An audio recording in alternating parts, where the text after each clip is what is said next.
The air around you thickens, a silence, not the absence of sound, but something more profound, wraps around your thoughts, pressing against the edges of your mind. You are not just listening, you are being pulled into something deeper, something you cannot unsee. Have you ever questioned the certainty of your own existence? Not in passing curiosity, but with the creeping realization that the answer might not be what you expect. This is not a comfortable exploration. It is a descent, a slow unraveling of logic itself. And once you take the first step, you may never see reality the same way again. Let's begin. Close one eye and fix your gaze on a single point. Keep it steady. Now, without shifting your focus, move your awareness outward. Slowly, carefully. At some precise angle, something vanishes. Not fades, not distorts, just disappears. You don't notice it at first because your brain deceives you, filling in the missing space as if nothing was ever lost. But it is lost. You are staring into a void that should not exist, yet it does. This is the blind spot, an absence within your own vision, a gap in reality so seamlessly masked that you have lived your entire life without questioning it. And if your own eyes betray you in this way, how can you ever be sure that what you see is real? If your brain is capable of erasing part of the world without your consent, how much of your reality is truly seen? Perhaps you've always believed that perception is a direct channel to the truth, a faithful mirror reflecting the world as it is. But this is a lie.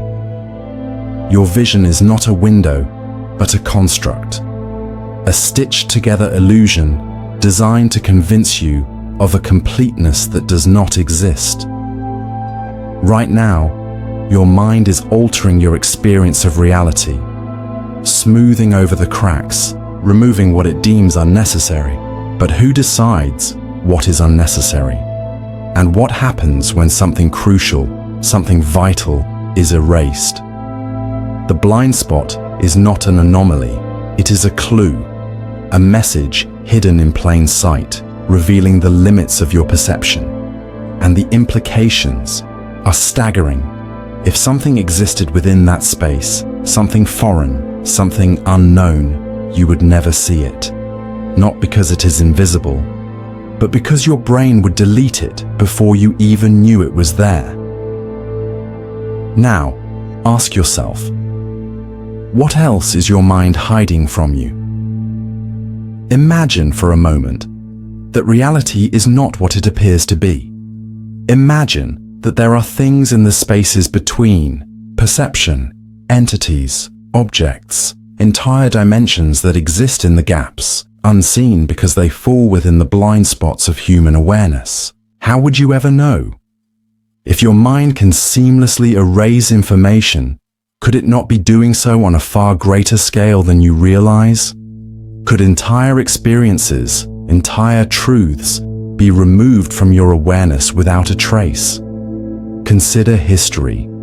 Consider the moments you don't remember, the objects in a room you fail to notice, the conversations you forget even as they happen. Science tells us that the human brain does this constantly, filtering out billions of pieces of information every second. You do not perceive most of the world around you, not because it isn't there, but because your mind decides it is irrelevant. But what if your mind is wrong? What if reality is not missing pieces, but rather you are the one who is incomplete? This is where the paradox deepens. If you could somehow force yourself to see your blind spot, to perceive what has always been hidden, what would you find? Would it be an empty void, or would it be something else entirely? The concept of a blind spot implies that there is something behind it, something just out of reach. And if your mind is designed to erase it, then perhaps it is erasing something for a reason. Think of it like a glitch in a video game.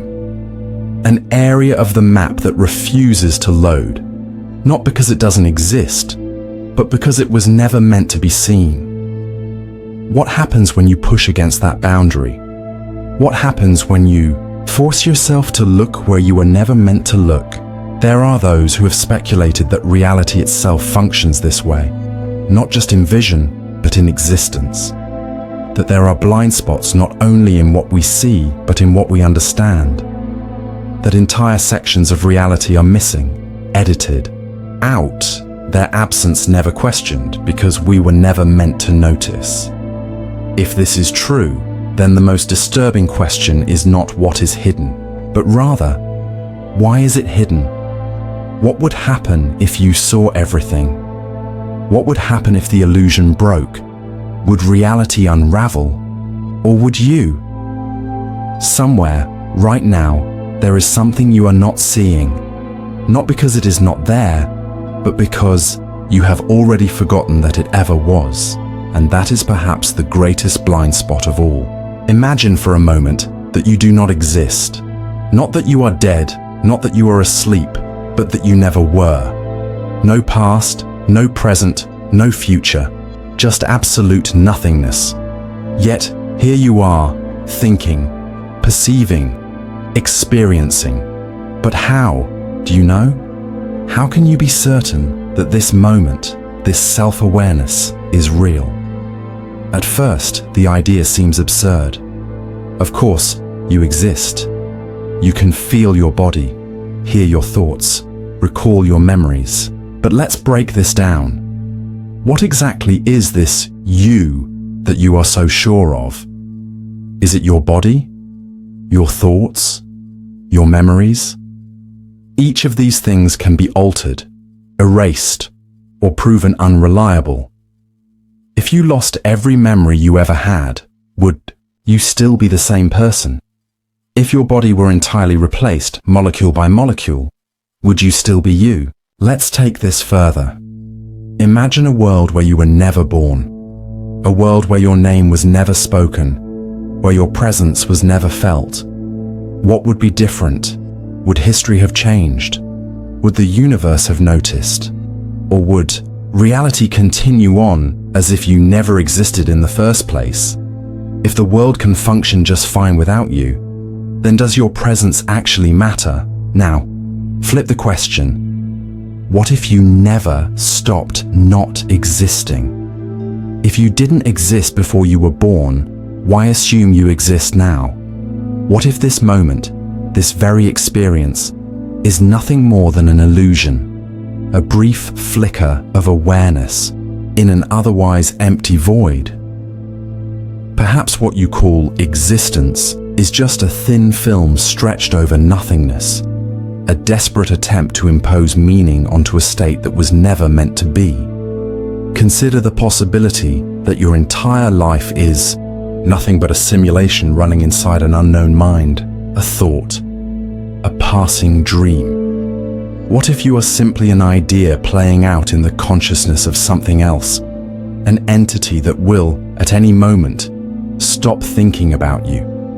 If that were true, then what are you beyond the thought that sustains you? This is where the paradox tightens its grip. If you do not exist, then who is asking these questions? If your existence is an illusion, then who is experiencing the illusion? The moment you try to define yourself, you slip through your own fingers. The I that tries to prove its own reality is the very thing that cannot be proven. Descartes once said, "Cogito, ergo sum." I think, therefore I am. But is thinking really proof of existence? Could a machine not simulate thought? Could a dream character not believe it is real? Could something, somewhere, not be manufacturing the very thoughts that make you feel alive? And then comes the final, crushing question. If your existence is uncertain, then what of the world around you? If you cannot prove your own reality, how can you be sure of anything else? Every person you've ever known, every place you've ever been, every emotion you've ever felt, are they real Or are they simply part of the illusion, fragments of a reality that does not actually exist? But here's the most disturbing thought of all. If you do not exist, and if reality is nothing more than an illusion, then why does this illusion persist? Who or what is maintaining it? And what happens when it ends? At this very moment, something within you is struggling against this idea, desperate to assert your existence. That's the paradox. You cannot prove yourself to yourself. The act of questioning only deepens the uncertainty. You are trapped in a loop, searching for an answer that will never come. And so, you must ask yourself, if you were never real to begin with, would you ever even know? Imagine waking up one day and realizing that everything you know, every memory, every face, every sensation, has been fabricated. The world around you, the people you love, even the thoughts in your mind, are all part of an elaborate deception. But here's the terrifying part. How would you ever know? This is the heart of the fake reality paradox. If reality itself were an illusion, designed to be indistinguishable from truth, then any attempt to uncover the deception would be futile. After all, if your senses are being deceived, then what tools do you have left to uncover the lie? Think about it. Every piece of information you have about the world comes from your senses. Your eyes tell you what is in front of you. Your ears confirm the sounds around you, and your mind stitches it all together into a coherent experience. But what if these senses were not reliable? What if they were manipulated, feeding you only what you were meant to perceive? If that were the case, then no matter how hard you try, you would never be able to step outside the illusion. Let's take this deeper. Imagine that your entire life has been a highly advanced simulation, designed to be completely immersive. The air you breathe, the food you taste, the people you interact with, none of it is real. The very laws of physics could be programmed, constraints, merely guidelines to keep the illusion stable. But here's the real trap. If the simulation is perfect, then questioning it is meaningless, because the system would be designed to keep you from ever proving its falsehood. Any doubt you have, any glitch you think you notice, could be part of the program itself, feeding you just enough skepticism to keep you engaged, but never enough to escape. Now, consider dreams. In a dream, you can feel emotions, pain, fear, even joy. You can experience entire lifetimes within a single night, only to wake up and realize it was all a fabrication. But in that moment, while you were dreaming, it felt completely real. So what if this moment, right now, is just another layer of the dream? What if waking up does not mean escaping, but only transitioning from one illusion to another? The philosopher Hilary Putnam once proposed the infamous brain in a vat scenario. Suppose that your brain was removed from your body and placed in a tank, hooked up to an advanced computer that stimulates your neurons exactly as if you were experiencing real life. If this system was advanced enough, you would have no way of distinguishing your simulated experiences from actual reality. You could look around, touch objects, even hold conversations, all while your real body, if it ever existed, was nothing more than a forgotten relic. If this were the case, then what would reality even mean to you? Now consider another layer to this paradox.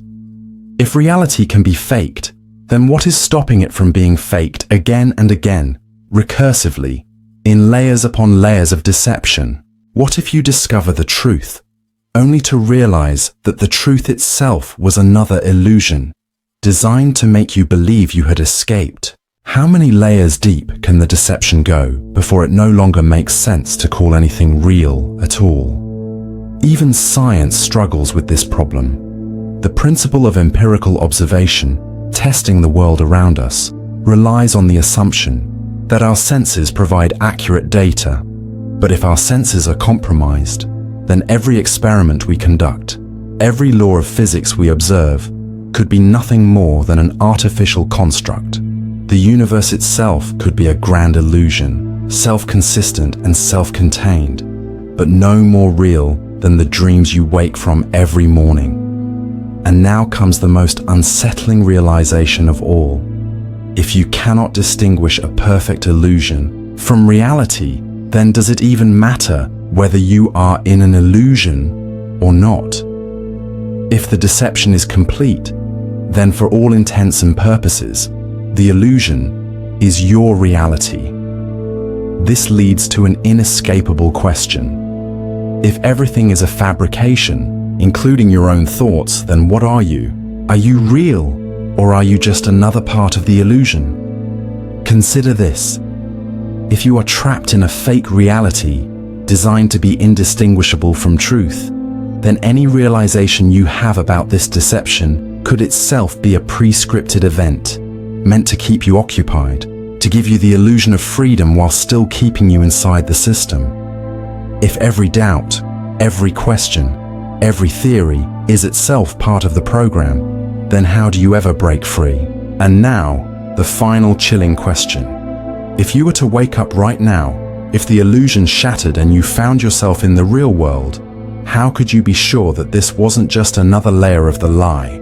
Imagine standing in a room where nothing moves. The air is frozen mid-sway. The dust particles suspended like stars in the void. You try to take a step, but your body does not respond. Not because you are paralyzed, but because movement itself has ceased to exist. Time has stopped, or maybe it never existed to begin with. And now, here comes the question that will haunt you. If everything is frozen, how would you ever know? This is the Stasis Paradox. The idea that if all motion were to stop simultaneously, no observer within that frozen state could recognize the stillness. Because to perceive time, one must change, and to change, one must move. But if all motion halts, including your thoughts, your awareness, even the ticking of neurons in your brain, then what is left? A reality without progression, a moment stretched into infinity. At first, this may seem like an abstract nightmare, something purely hypothetical, but physics itself presents troubling implications. Consider the concept of absolute zero, the coldest possible temperature. At this point, theoretically, all molecular motion ceases. The particles that make up reality stop vibrating, stop shifting, stop colliding. But here's the dilemma. If nothing is moving, how does reality still exist? Could it be that the universe is only sustained by the constant motion of particles? And if motion were to stop, so too would reality itself. Now consider an even deeper problem. If stasis is possible, could it already have happened? Imagine that the entire universe at this very moment has frozen in time, and you are simply experiencing the last echo of your previous thought before everything stopped. If your neurons stop firing right now, mid-thought, how would you ever notice? The only reason you believe time is still moving is because of the perception of change. But what if that perception is just an illusion? What if this very moment is the last real moment you will ever experience, and all that remains is a static echo, stretching indefinitely, forever trapped in a single thought? The Stasis Paradox also reveals an unsettling contradiction. If nothing moves, then what defines the passage of time? If time is measured by change, and change has stopped, does time itself cease to exist? In a world where every object, every atom, even every quantum fluctuation is held in absolute stillness, what does it mean for something to exist? Can existence be independent of time, or is time the very fabric that holds reality together? Now, imagine another layer to this paradox. What if you are already frozen but in a different way? What if your perception of time is an illusion, merely a trick played by your brain? Consider that when you dream, entire lifetimes can pass in a matter of minutes. What if your waking life is the same? A dream so convincing that you never question it.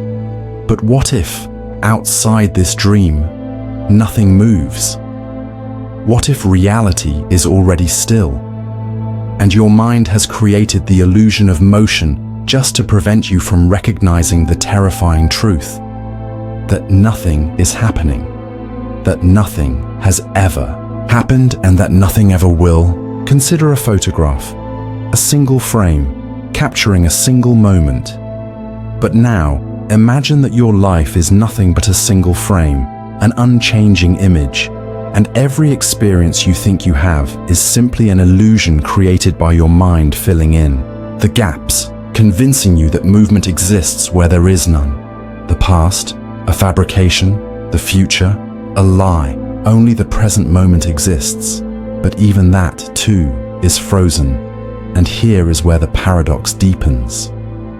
If everything is truly in stasis, does the concept of before and after even have meaning?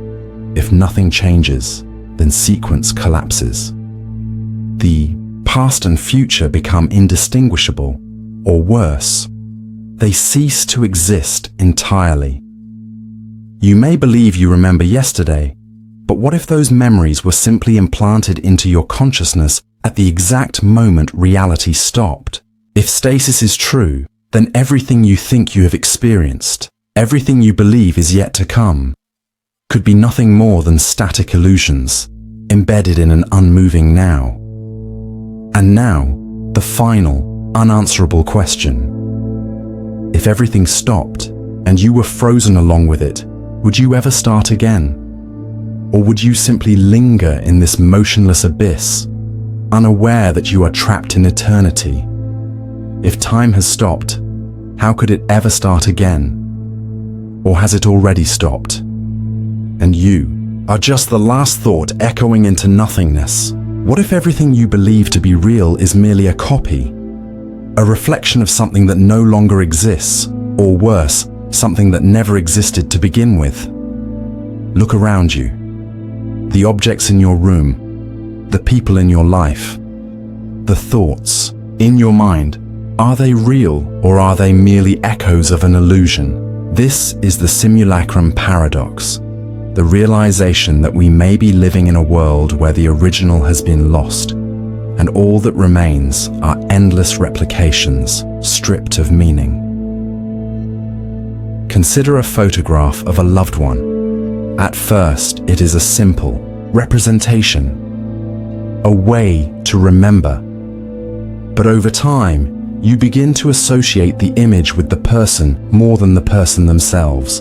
The photo becomes a stand-in, a placeholder for reality. Now, imagine a world where all meaning is derived from symbols rather than direct experience. A world where you don't know truth firsthand, but only through representations, simulations, and interpretations. How much of your reality is built on things you have directly experienced? How much is secondhand knowledge, stories passed down, images filtered through lenses, memories distorted by perception? If you were born into a world of pure simulation, would you ever know the difference? French philosopher Jean Baudrillard warned of this collapse into simulacra, a world where distinctions between reality and representation vanish. He argued that our modern world is not just filled with copies, but copies of copies, spiraling into an abyss where no original truth remains. The further we move from the real, the harder it becomes to distinguish between what is authentic and what is merely an illusion, wearing the skin of reality. Consider money. Once, it was tied to tangible value, gold, labor, resources. Now it exists largely as numbers on a screen, detached from anything physical. Yet, we behave as if it holds intrinsic power. It dictates our lives, shapes our choices, and determines our worth. But what if, one day, someone admitted that all currency was meaningless, that the entire system was built on an illusion that no longer had an anchor in reality?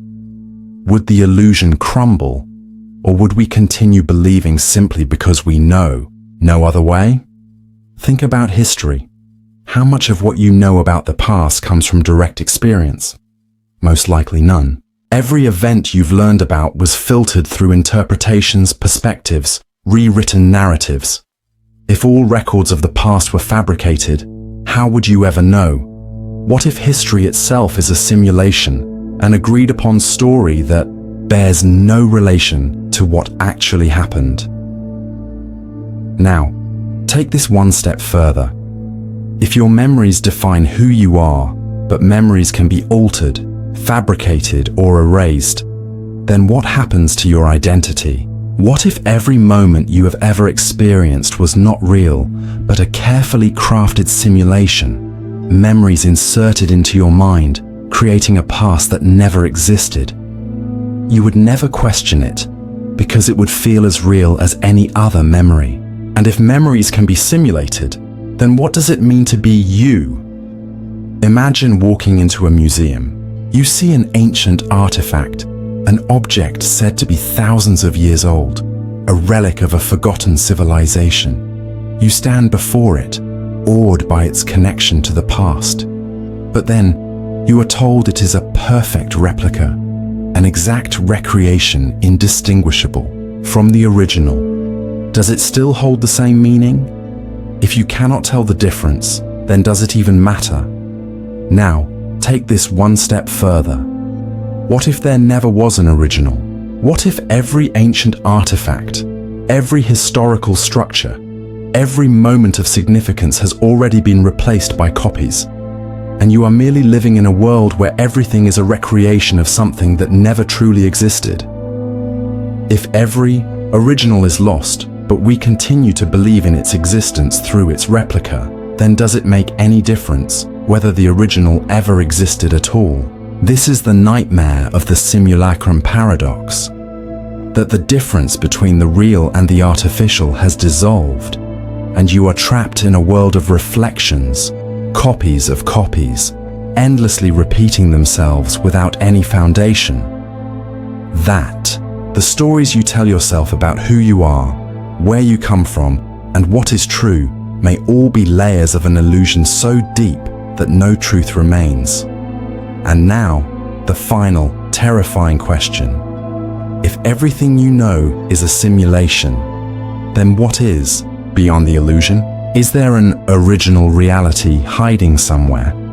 Or have we already fallen so deep into copies that even the idea of an original is itself a fiction? If everything is a reflection, then where is the mirror? Or worse, what if there is no mirror at all, and we are simply trapped in an endless hall of images, forever searching for something that never was? Close your eyes. Imagine waking up in a world that feels just as real as this one. You see the sky, you feel the air, you hear voices, and you remember a life that seems coherent, filled with people, events, and emotions. But then, in a moment of realization, you wake up. That world was a dream, an illusion fabricated by your mind. But what if you never truly woke up? What if this world, the one you call reality, is just another layer of the dream? And what if there is no final awakening, only an endless series of dreams nested within each other, where each awakening is merely another deception? This is the dream paradox, the chilling realization that you may never know whether you are truly awake or merely dreaming of being awake. It is the paradox of self-deception, where reality itself could be an illusion so perfect that it leaves no cracks, no seams to pull apart. Every moment, every memory, every sensation, what if it is nothing more than an elaborate fabrication of your mind? The philosopher Zhuangzi once dreamt he was a butterfly, fluttering freely through the world. But when he awoke, he was left with a question that haunted him. Was he Zhuangzi who had dreamt of being a butterfly? Or was he a butterfly now dreaming that he was Zhuangzi? How do you distinguish between waking and dreaming when both feel equally real? You assume that when you wake up, the dream dissolves and reality asserts itself. But what if waking is just the entrance to a deeper dream? One with rules so rigid and sensory details so precise that it convinces you of its authenticity. 5G problem is that you have no external reference point. Right now, you believe you are awake. But have you ever questioned why? In a dream, you never realize it is a dream until you wake up. You are immersed in its logic, trapped in its illusions. Only after leaving it do you see its inconsistencies. But if this reality were a dream, would you ever notice? What if you never leave it? Consider this. In dreams, time distorts. You might experience entire lifetimes in mere minutes. You have conversations, form relationships, experience emotions, all within a fabricated world. But if a dream can construct an entire life, how do you know this life is not another dream? What if, when you die, you simply wake up into yet another layer?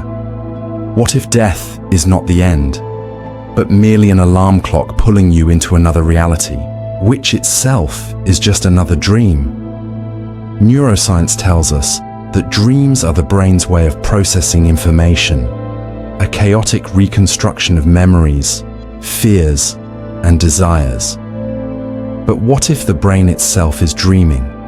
What if the physical world you perceive is not an external reality, but an internal projection, one your mind creates just as effortlessly as it creates dreams at night? You never question the reality of a dream while you are in it, so why should this be any different? Think about déjà vu, that eerie sensation of having lived a moment before. What if déjà vu is not just a glitch in memory, but a brief moment of recognition? A fleeting awareness that you have seen this world before because you are caught in an endless cycle of dreams, waking and forgetting, over and over again. And what if this has happened so many times that you have lost count, unable to recall the previous awakenings? Now consider nightmares. There are dreams so terrifying, so immersive, that they become indistinguishable from reality. You feel fear. Your heart races, your body reacts. And then, suddenly, you wake up, relieved to know it was just a dream. But what if that relief itself is part of the deception? What if your entire life is structured like a lucid nightmare, one where the fear is so distant, so subtle, that you never question the nature of the world around you? Philosophers and scientists alike have struggled with this paradox. René Descartes questioned the certainty of reality, suggesting that an evil demon could be deceiving him into believing in a false world. Today, some physicists and theorists propose that we may be living in a simulated reality, a digital dream created by an advanced intelligence. But whether the deception comes from an external source or from within your own consciousness, the question remains the same. How do you ever truly know you are awake? Now imagine for a moment that you are waking up. You feel yourself rising from this reality, the details fading, your memories dissolving like mist. You awaken in a new world, in a different body, with a different past. And then, the realization hits you. Everything you once believed, your identity, your history, your experiences, was just a long, detailed dream. And now, here, in this new world, you feel certain that this is reality. But can you ever truly trust that certainty? Or will you one day wake up again and again and again, forever chasing an escape from a dream that has no end? If the world around you is nothing more than a dream, then what happens when you truly wake up? And more importantly, what if you never do? You're walking down a quiet street when you see someone in the distance. Something about them feels off. As they step closer, your heart stops. It's you, not just someone who looks like you. This person moves like you, has the same facial expressions, the same scars, the same memories in their eyes. Every detail is perfect. This is not a long-lost twin or a trick of the mind. It is you. But if you are standing here and they are standing there, then who is the real one? This is the Doppelgänger Paradox, the unnerving realization that if there exists an identical version of you, then the concept of a true self begins to unravel. You believe yourself to be unique, a singular consciousness occupying a single body. But if another version of you exists, one indistinguishable in every way, what happens to that belief? And more disturbingly, what happens if you are not the original? Imagine waking up one morning to find that another you has already lived your day. They went to work, spoke to your friends, thought your thoughts, and made your choices before you even had the chance. But if they did everything you would have done, with the same mind and intentions, then what does it even mean to be you? If two identical versions of you exist, does that mean you are both equally real, or does it mean neither of you are? This paradox forces you to confront a terrifying question. Is your sense of self nothing more than an illusion? A fragile construct that shatters the moment it is duplicated? The concept of the doppelganger has haunted human imagination for centuries. In folklore, seeing your doppelganger was considered an omen of death, as if reality itself could not sustain two identical beings. But modern science and philosophy pose an even more unsettling possibility. If an exact copy of you were created, whether through cloning, advanced simulation, or some unknown cosmic anomaly, there would be no way to distinguish the copy from the original. And if two identical versions of you exist, then does individuality even mean anything at all? Imagine this scenario. Right now, scientists create an atom-for-atom replica of your brain and body. This replica wakes up, stretches, and goes about its day believing it is you. It has all your memories, your emotions, your desires. It remembers your childhood, your heartbreaks, your dreams. If you were to meet this replica, neither of you would be able to prove that you are the original. And here's the real problem. There is no original. You might think, well, I have my perspective. I know I am me. But so does the replica. From its point of view, it is you. It doesn't feel like a copy. It feels real. And if two of you exist, with equal conviction, then the concept of an authentic self crumbles. Now consider an even stranger possibility. If the universe is infinite, then statistically, somewhere out there, on another planet, in another dimension, or in another timeline, another version of you must exist. They have lived your life, made your choices, and believe just as you do that they are the only real version. But if an infinite number of versions exist, then the self is no longer a fixed entity. You are not singular. You are a pattern, a repeating phenomenon that exists across realities. This idea is not just theoretical. Quantum mechanics suggests that every decision you make could split reality into multiple branches, each one creating a slightly different version of you. In one universe, you turned left. In another, you turned right. Each version believes itself to be the true you, yet they are all simply echoes of a single probability wave, diverging endlessly. And now, here's the real horror. What if you are the copy, not the original? What if the moment you became aware of this paradox, another version of you somewhere else had the exact same thought at the exact same time?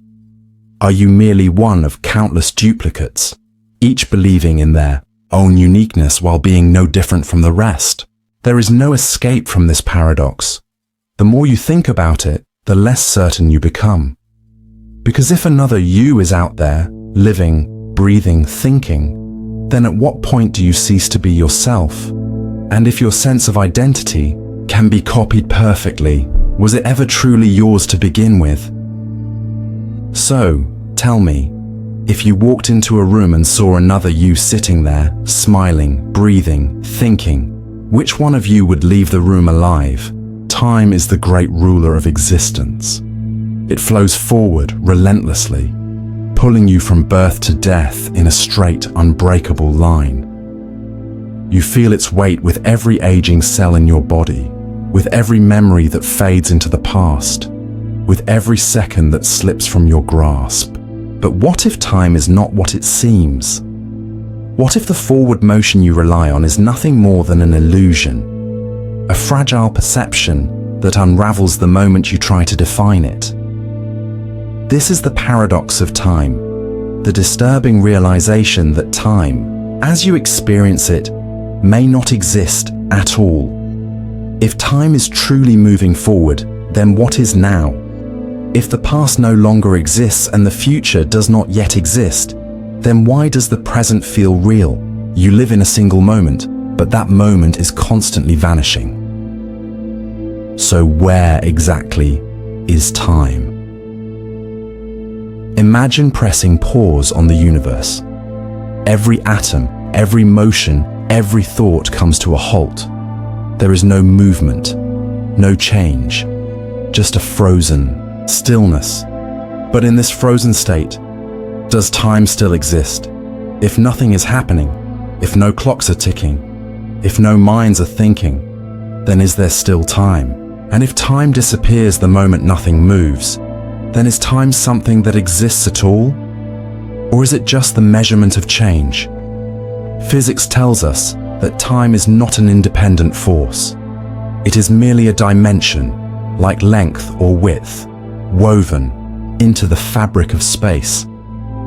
According to Einstein's theory of relativity, time is flexible.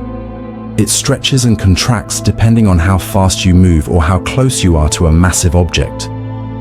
If you were to stand near a black hole, time would slow down for you compared to someone on Earth. If you traveled at the speed of light, time would stop altogether. But if time can stretch, shrink, or even freeze, then it is not absolute. And if it is not absolute, can it be said to truly exist? Here is where the paradox deepens. If time is relative, if it bends, slows, and speeds up, then why do you feel it as a steady, unbroken flow? Why does your mind insist on a past, a present, and a future when physics suggests that all moments might exist simultaneously? Some theories propose that time is like a book, already written from beginning to end. You are simply moving through its pages, unaware that the ending is already set. But if all time already exists, if the future is as real as the past, then do you have any free will at all? Think about it. If the future already exists, then your next choice, your next word, your next breath has already been decided. You only think you are making a decision, but in reality, the outcome is already part of the timeline. If the future is real, then so is your death, your final moment, already inscribed into the fabric of the cosmos, unchangeable and inevitable. You are merely walking a path that has already been laid out, like an actor reading lines from a script they can never alter. And yet, if the future does not exist, if time is truly being created moment by moment, then why does it feel like it is leading somewhere? Why does everything seem to have a cause and effect, a before and an after? If the future does not exist yet, then what force is pushing the present into it? The more you think about time, the less sense it makes. You remember yesterday, but you cannot touch it. You anticipate tomorrow, but you cannot reach it. You exist only in the now, but now is always slipping away. Some physicists argue that time is nothing more than an emergent property, a side effect of our limited perception. We experience the universe as a sequence of events, like frames in a film, but in reality, the film already exists in its entirety. You only see one frame at a time, so you mistake the illusion of movement for something real. But here's the most unsettling part. If time is just an illusion, then what are you? If you are nothing more than a collection of past experiences leading to a future, yet both past and future are illusions, then do you exist at all? If the self is a continuity spread across time, and time does not truly flow, then are you anything more than a flickering moment of awareness with no true existence? Now, ask yourself this. If time is a trap, an illusion designed to make you believe in movement, progress, and self, then who or what is trapping you? And if you ever found a way to break free from time, would you still exist to tell the tale? You live your life believing that reality is stable, that the world around you exists in a definite state, even when you're not looking. But what if that's just an illusion? What if nothing has a definite reality until you observe it? This is where uncertainty begins to unravel everything you think you know. Imagine you are holding a coin, preparing to flip it. As it spins in the air, it is neither heads nor tails. It is both, in a strange limbo of possibility. But the moment you look at it, the outcome collapses into a single result. The act of observation determines reality itself. This isn't just a hypothetical, it's a fundamental principle of quantum mechanics. Particles at the smallest levels don't have fixed properties until they are measured. Before you observe them, they exist in multiple states at once. The electron, in an atom for example, doesn't orbit like a tiny planet. Instead, it exists in a cloud of probabilities, everywhere and nowhere at the same time, until something forces it to choose a position. This is known as the Heisenberg uncertainty principle. At a fundamental level, nature refuses to give up its secrets, but the paradox deepens. If observation determines reality, then what is reality when no one is observing it? When you close your eyes, does the world behind your eyelids remain the same, or does it dissolve into an undefined blur? What happens to a distant galaxy that no conscious being has ever seen? Does it exist in a definite form, or is it merely a probability waiting to be realized? Now, let's take it a step further. If everything requires observation to be real, then who observed the universe before conscious life existed? Did the cosmos exist in a quantum blur for billions of years, waiting for the first sentient mind to collapse it into a definite state? And if so, what determined the first conscious observer? Did the act of perception create the perceiver? There is something profoundly disturbing about this paradox. If reality depends on observation, then you are not just a passive being experiencing the universe. You are an active participant shaping it. Every moment of perception forces existence into being. And yet, at the same time, you are trapped in a perpetual state of uncertainty. Think about it. You never truly know anything with absolute certainty. The past is a collection of unreliable memories. The future is unknown. Even the present, as you experience it, is filtered through perception, bias, and neurological delay. The signals your brain receives take time to process, meaning you are always living in the past, even if only by milliseconds. Reality is always slightly out of reach, slipping away the moment you try to grasp it. And then, the most unsettling question arises. If you can never be truly certain of anything, then how can you even be certain that you exist? The very act of questioning your own existence reaffirms it. Descartes' famous, "I think, therefore I am." But here's the problem. If you can only confirm your existence through thought, then what happens when thought ceases? Are you only real as long as you are thinking? This paradox leads you into a dark intellectual abyss. If reality is uncertain, if existence itself is conditional upon observation, then nothing is stable. Nothing is absolute. You are a flickering moment of awareness, surrounded by a universe that may or may not exist beyond your perception. And as soon as you stop observing it, who's to say it doesn't all disappear? If the universe is only real when perceived, then when the last observer fades into silence, does existence itself come to an end? Truth is supposed to be absolute, a foundation upon which reality is built. You rely on it to navigate the world, to distinguish between what is real and what is false. But what if truth is not as solid as you believe? What if the very nature of truth is a paradox, something that can be both true and false at the same time? Consider this statement. This sentence is false.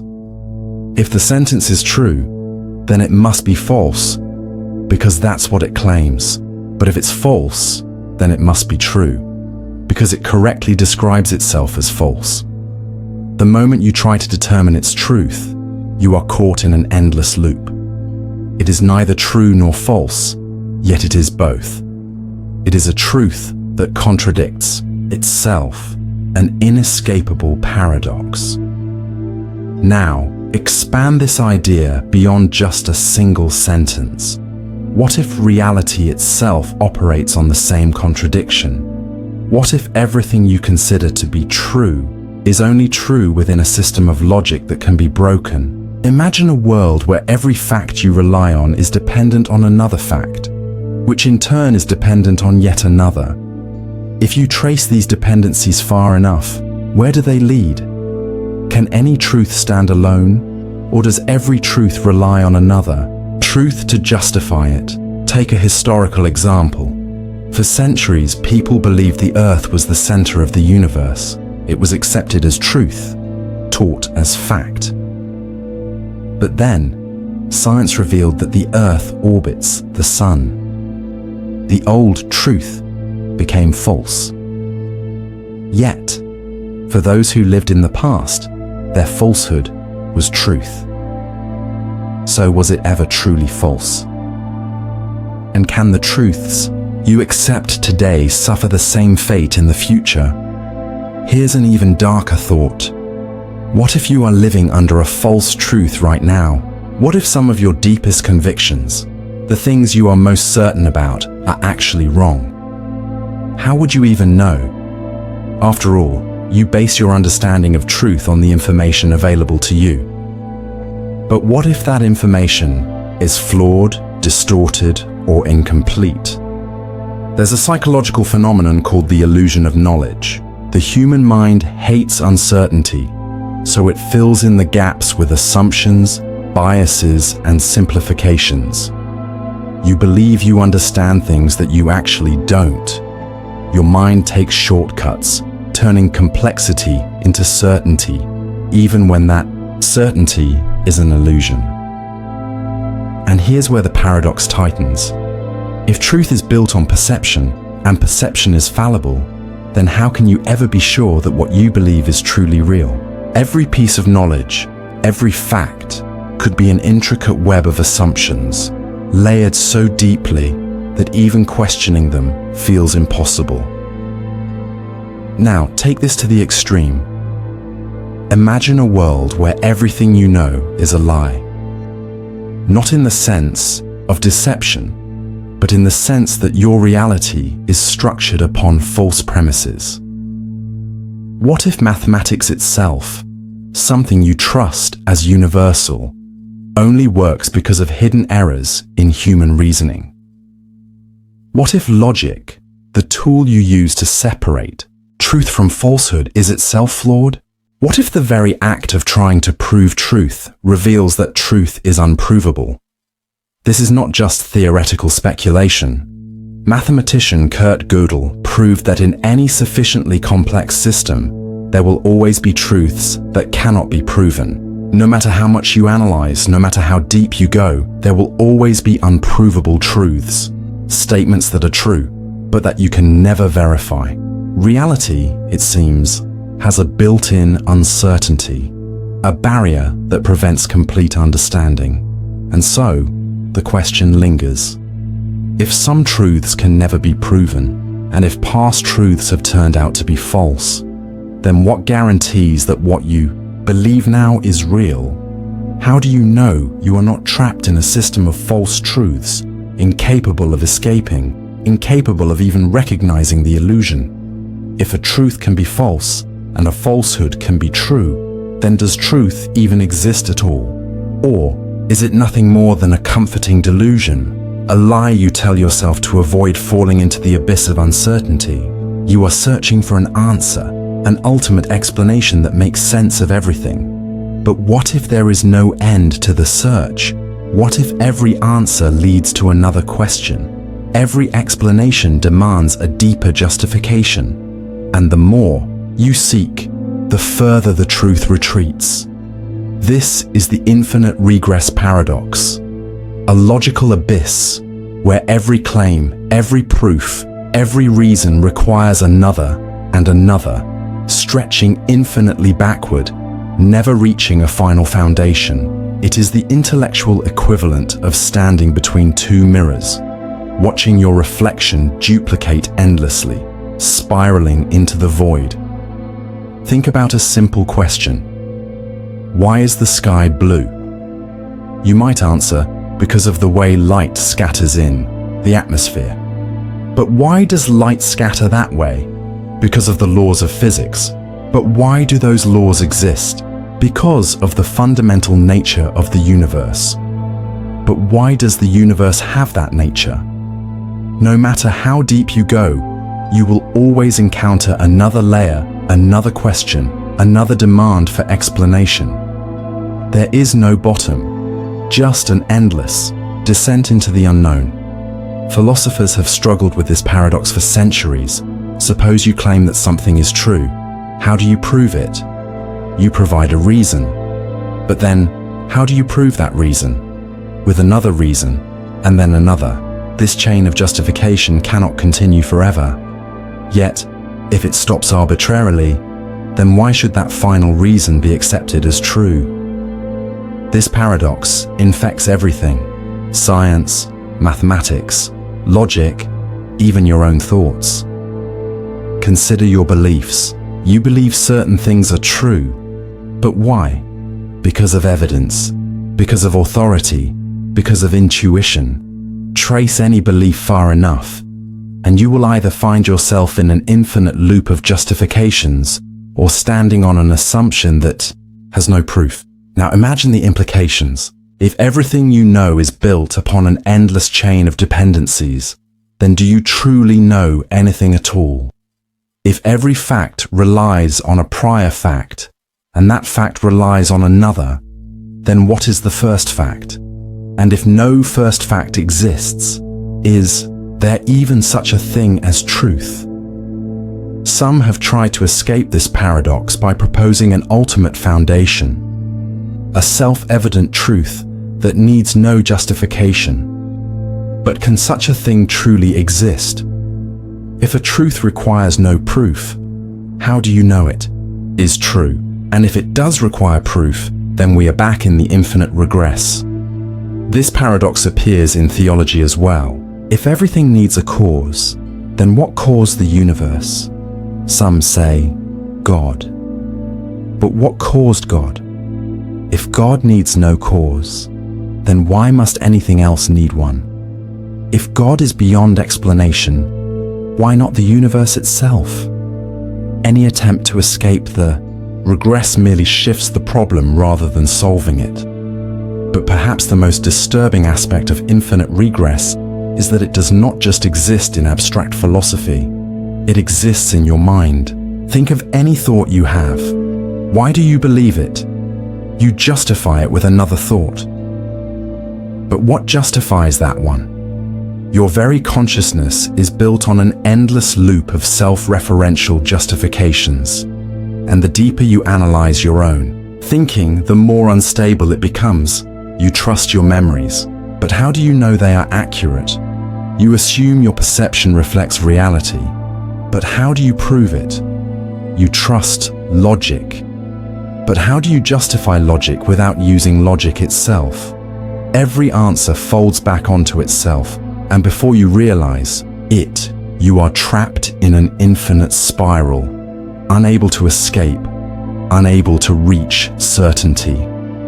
Here is the ultimate horror. If there is no final answer, if everything requires something else to justify it, then what is reality truly built upon? Is it all just a fragile illusion, held together by assumptions that have never been proven?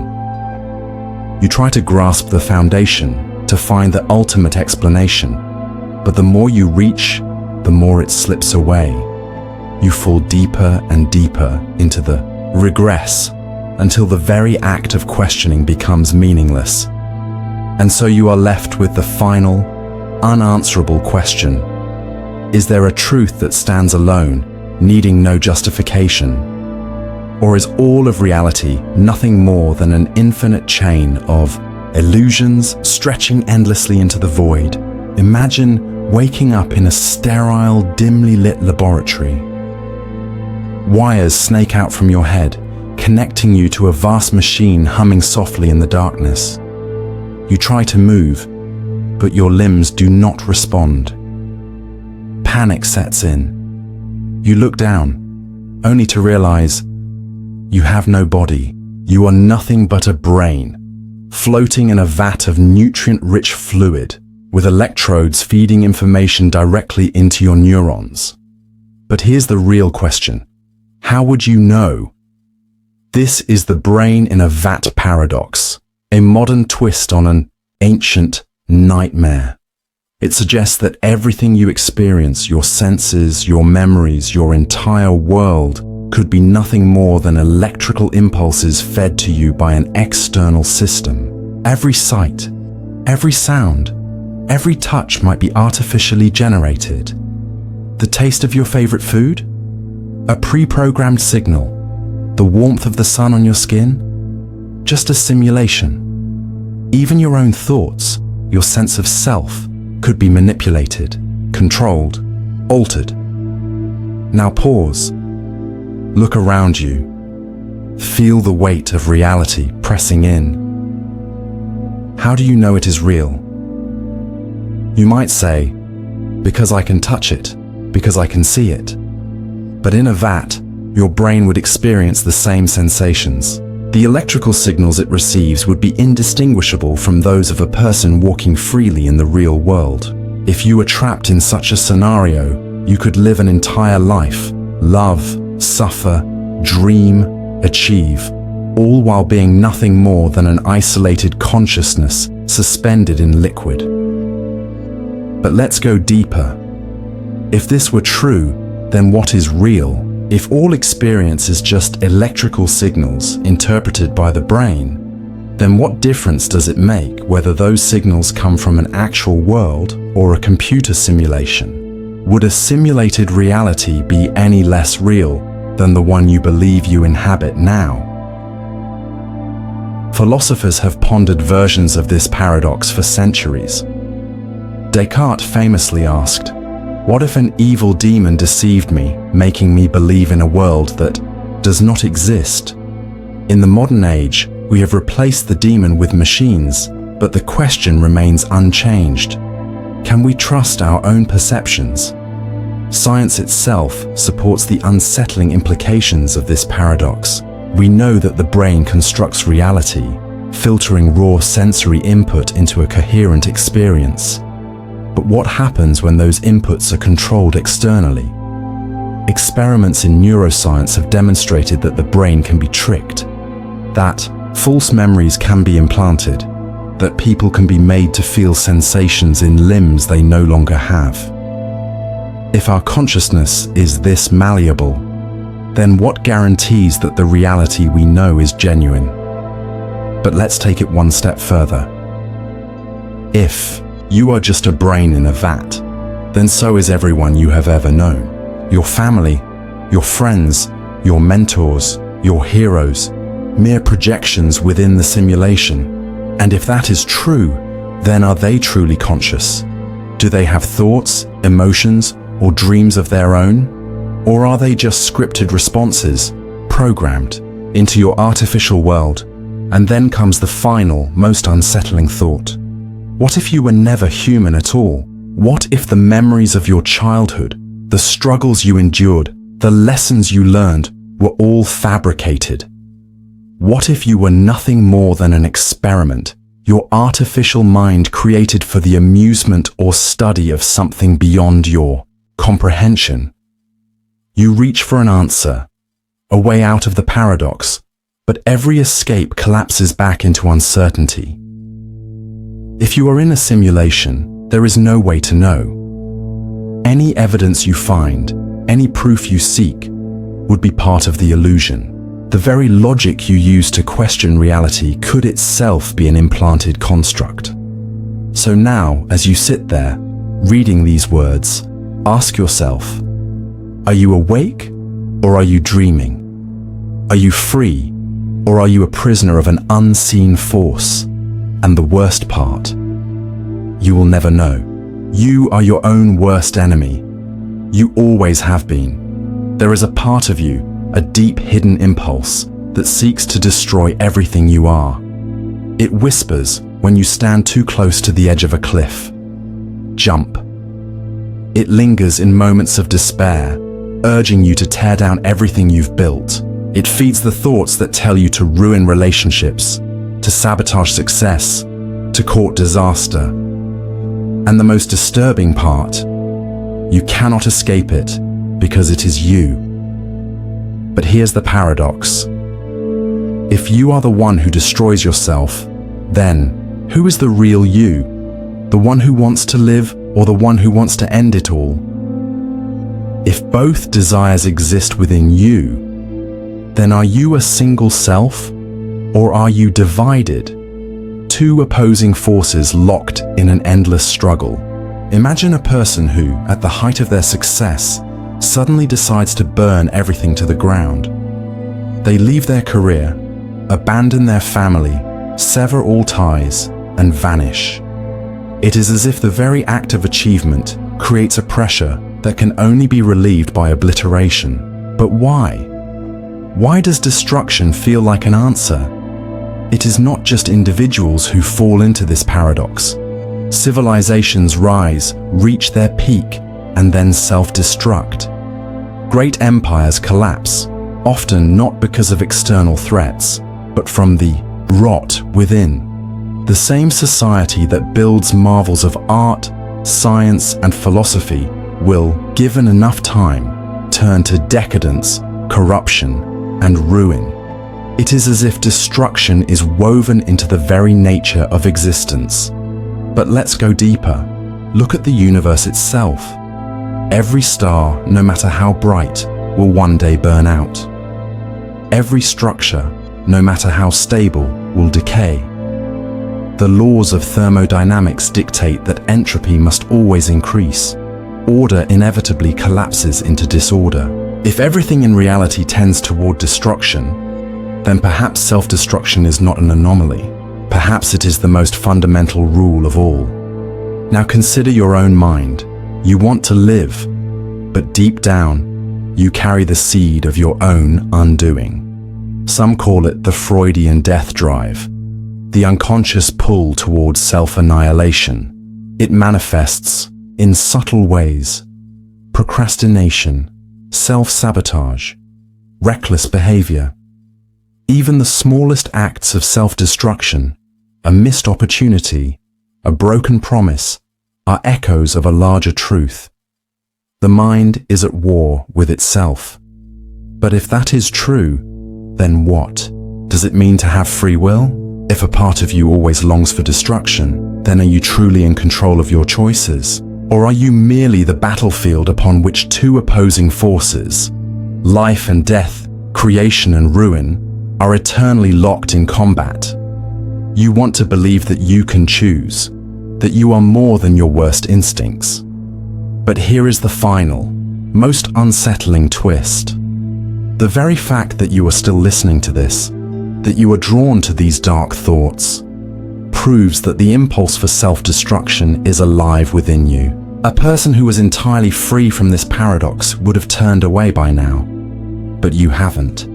You are still here, still staring into the abyss of your own undoing. And perhaps, on some level, you always will be. Memory is the foundation of your identity.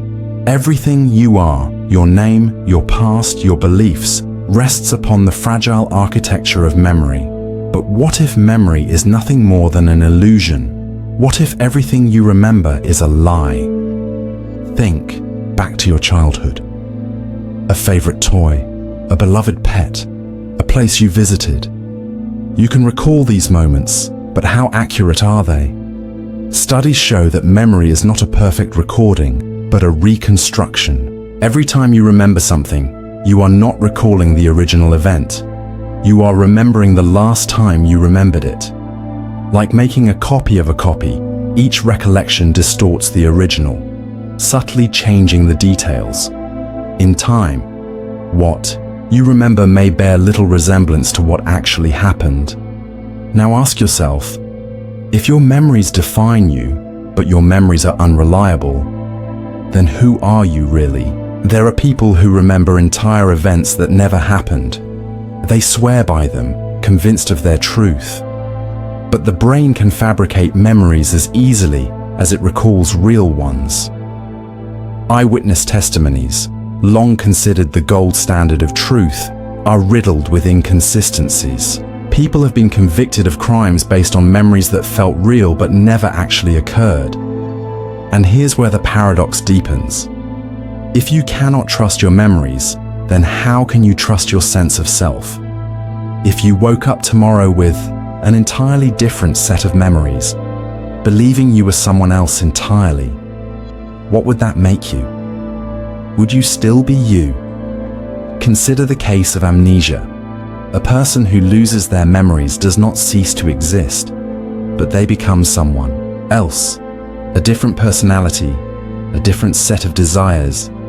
If you met your past self, they might feel like a stranger to you. But if both versions are you, then which one is real? Now take this idea further. What if, right now, you have already forgotten something critical about yourself? What if, in the past, you made a promise, had a revelation, discovered a truth, but that knowledge has slipped away? Would you ever know? Or would you live a different life, unaware of what was lost? Memories can be implanted too. Scientists have successfully created false memories in test subjects, convincing them they committed crimes they never did. If a memory feels real, it becomes indistinguishable from truth. But if truth itself can be rewritten, then what separates reality from fiction? Imagine this. You wake up in a strange room. A figure tells you that your entire life, every memory you hold, was fabricated, that none of it ever happened. Would you believe them? If everything you recall could be an illusion, how would you prove otherwise? And then comes the final, most terrifying thought. What if you have already lived this moment before? What if, in some forgotten past, you asked these very questions, reached a terrible realization, and then forgot? What if the truth is something your mind refuses to remember? Stand before a mirror. Look into your own eyes. Now, place another mirror behind you. An endless tunnel of reflections appears, each one slightly smaller, slightly more distorted. But which image is the real you? You move your hand, and every reflection moves in perfect synchrony. Yet, none of them are actually you. They are mere copies, light bouncing between glass, an illusion stretching into infinity. If one of these reflections was somehow conscious, it would believe itself to be the original. But it is not. And now ask yourself, are you? Here lies the infinite Hall of Mirrors paradox. Your perception of reality is based on reflection, sensory, input processed by your brain, your thoughts mirroring external stimuli. But what if your consciousness itself is just another reflection, an echo bouncing between unknown walls?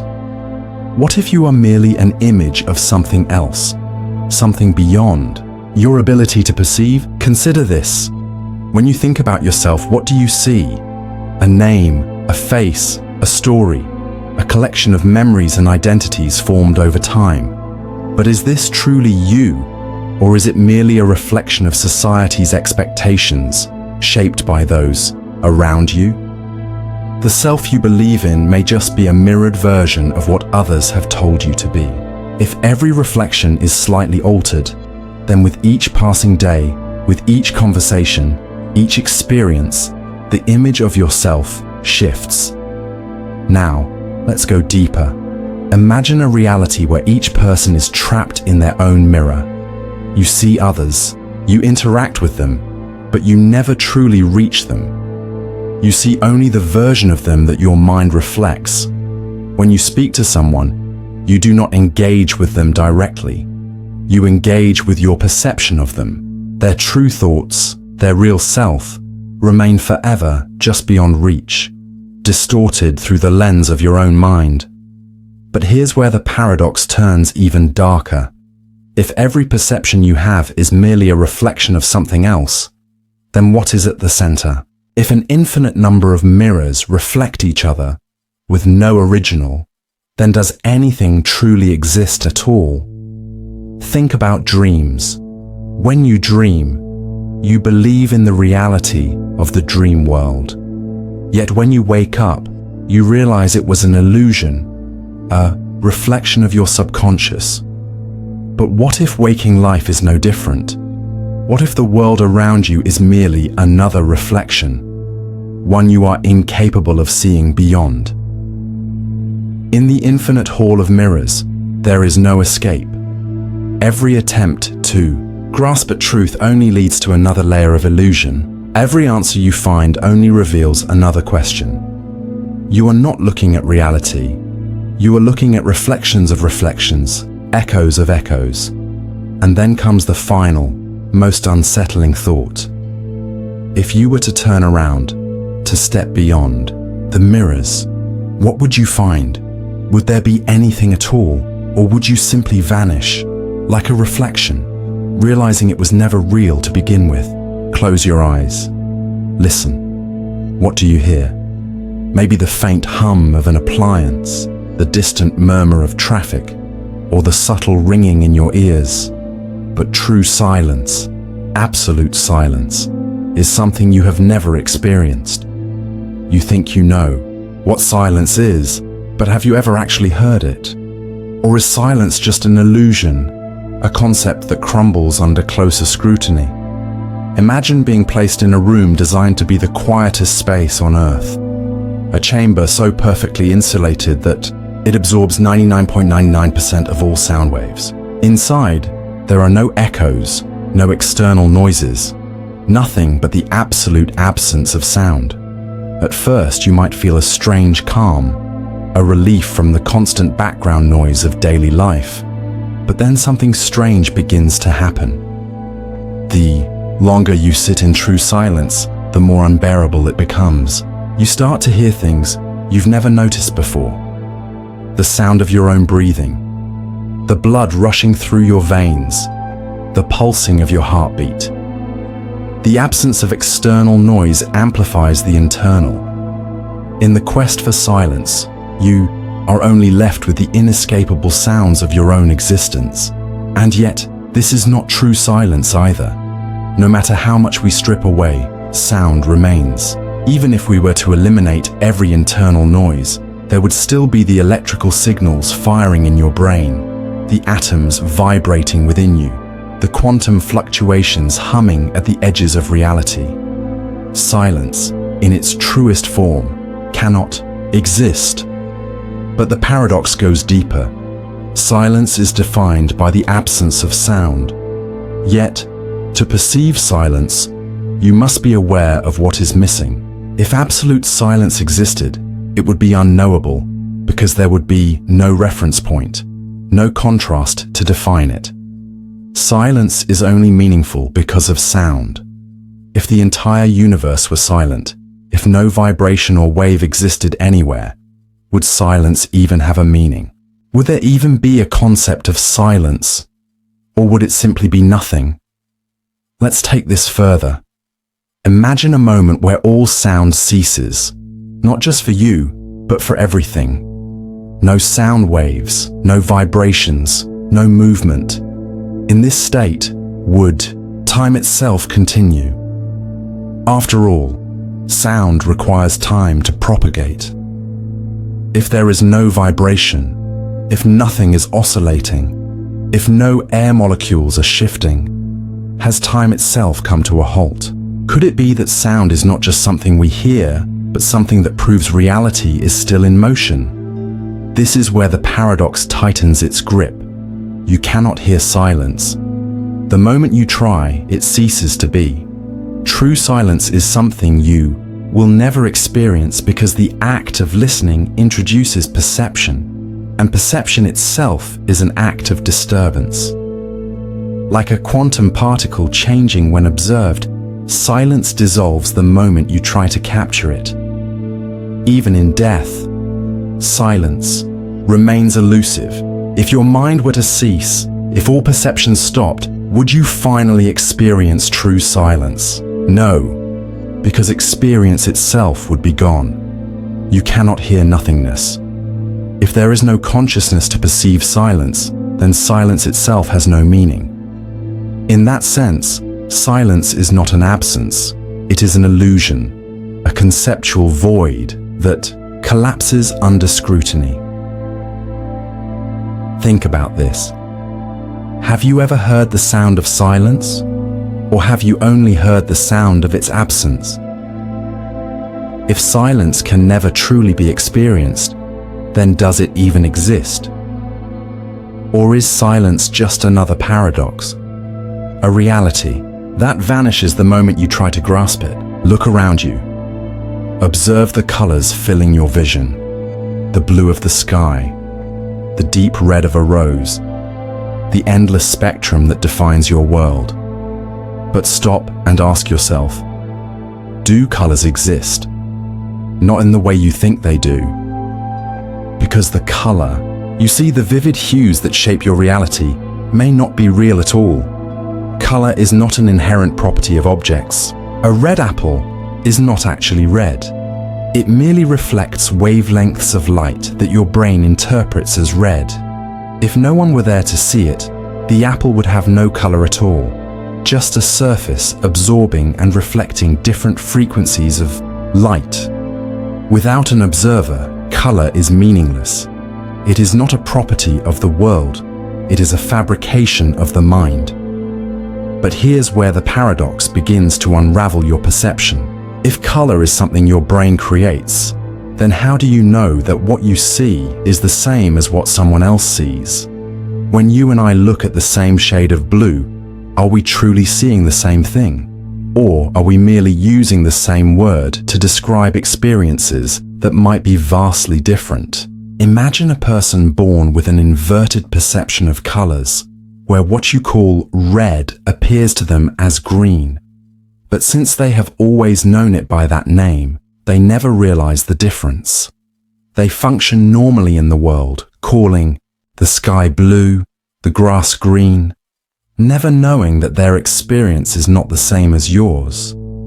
How would we ever know if our colors are truly shared, or just personal hallucinations shaped by our individual brains? And what about colors we cannot see? The human eye perceives only a fraction of the electromagnetic spectrum. Beyond the reds and blues you know, there exist ultraviolet and infrared, wavelengths invisible to you but perfectly real. Some animals see these colors effortlessly, living in a world filled with hues beyond your imagination. To them, your reality is incomplete. You are colorblind to most of the universe, but if color is merely an interpretation of wavelengths, What happens when no one is there to interpret them? Is a world without observers colorless? If a forest exists in complete darkness, without a single photon bouncing off its leaves, does it still possess color? The paradox tightens. Imagine a world before conscious beings evolved. A time before eyes, before perception. In this world, did colors exist? Or was everything merely an unfiltered, invisible spectrum waiting for a mind to interpret it? If color requires perception, does that mean reality itself is dependent on an observer? Could it be that the very fabric of what you see is nothing more than a neurological illusion, one that vanishes the moment consciousness ceases to exist? Now ask yourself, is color something real? Or is it a story your brain tells you, a trick of perception that has no existence beyond your mind? And if that's true, how much of reality itself is just another illusion waiting to be unraveled? Memory is the anchor that holds you to the past. It defines your experiences, shapes your identity, and allows you to make sense of time. But what if memory could flow in the other direction? What if, instead of recalling the past, you could remember the future? The paradox begins with a simple question. If you could remember something that hasn't happened yet, would it still be in the future? Or would the very act of remembering it bring it into the present? Imagine waking up one morning with a vivid memory of something that has yet to occur. You remember every detail, the smell in the air, the words spoken, the emotions you felt, but the event hasn't happened yet. Does this mean the future is already set in stone? And if you tried to change it, would that memory simply vanish, overwritten by a new, inevitable outcome? Here is where the contradiction deepens. If you can remember the future, then the future must already exist, waiting to be recalled. But if the future already exists, then time is not truly linear. It is a loop, an unfolding script where past, present, and future all coexist. Your memories would no longer be records of what was, but windows into what will be. But consider this. If you remember a future event and then act to change it, what happens to that memory? If you recall dying in a car crash next week and avoid that fate, was your memory false? Or was it real until the moment you changed it? And if you can alter the future, does that mean all memories, including those of the past, are just fragile possibilities, shifting and rewriting themselves with every decision you make? Think about déjà vu, that eerie feeling that you have already lived a moment before. Some say it is the mind misfiring, mistaking the present for the past. But what if déjà vu is not a glitch, but a glimpse? A brief recollection of something you have yet to experience. What if, at some level, your mind is already processing the future, feeding you fragments of what is to come, distorted by the illusion that time moves only forward? And if you can remember the future, then what is truly real, the memory or the present? Are you simply following a path that has already been laid out? Or are you rewriting the future with every passing second, erasing one version of reality and replacing it with another? Now, sit with this thought. If the past is just a memory and the future could be as well, then what is the present? Is it simply the thin line where memory and reality collide, an ever-shifting illusion between what was and what will be? And if memory can stretch in both directions, then are you truly experiencing life? Or just recalling it, moment by moment, in an endless cycle of remembering what hasn't even happened yet? Imagine waking up in your bed, stretching your arms, and beginning your day. You go through your routine, the small moments passing like they always do. The sun rises, then sets. you fall asleep, and then it all begins again. The same morning, the same routine, the same rising sun. You have lived this life before. You will live it again, and again, and again. This is the eternal return paradox, the horrifying thought that time is not a straight path but a perfect loop, that everything you have ever done, everything you have ever felt, and everything you will ever experience will repeat forever.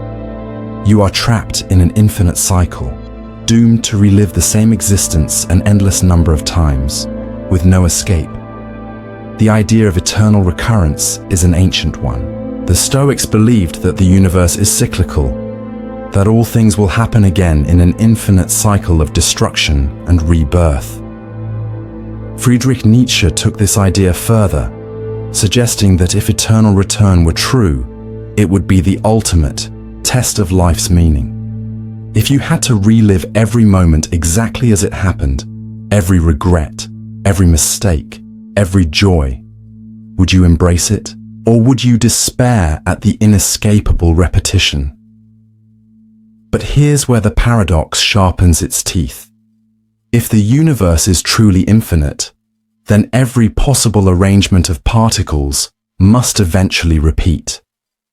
That means not only could your life happen again, it must happen again, not just once, but an infinite number of times.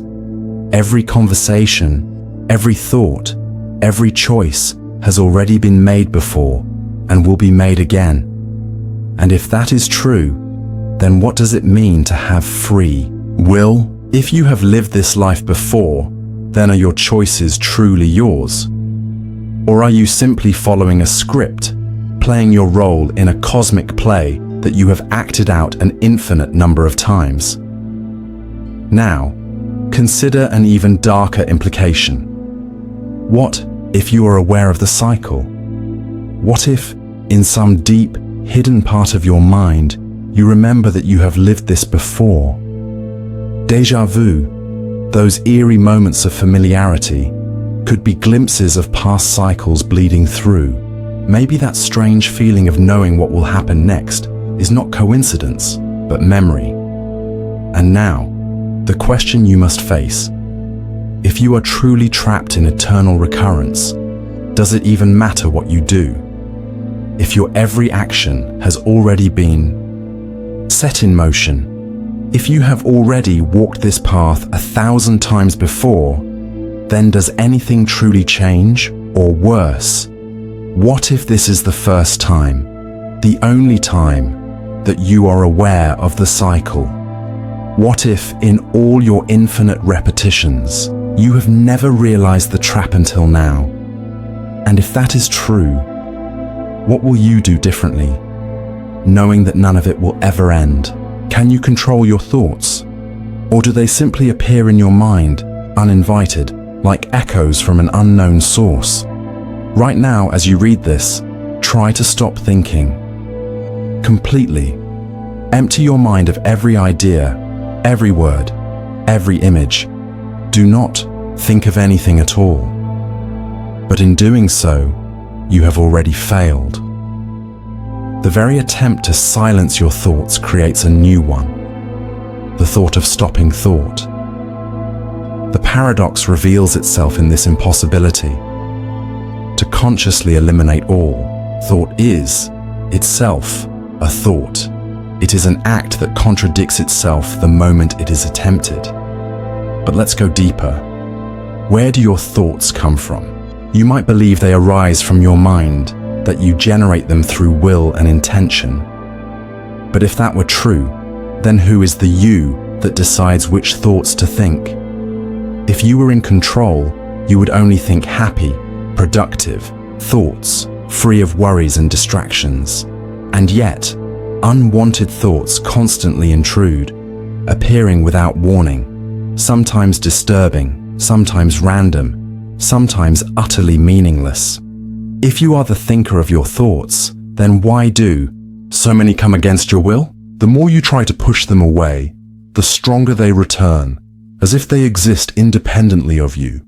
whispering in your mind like an entity separate from yourself. So, who is thinking your thoughts?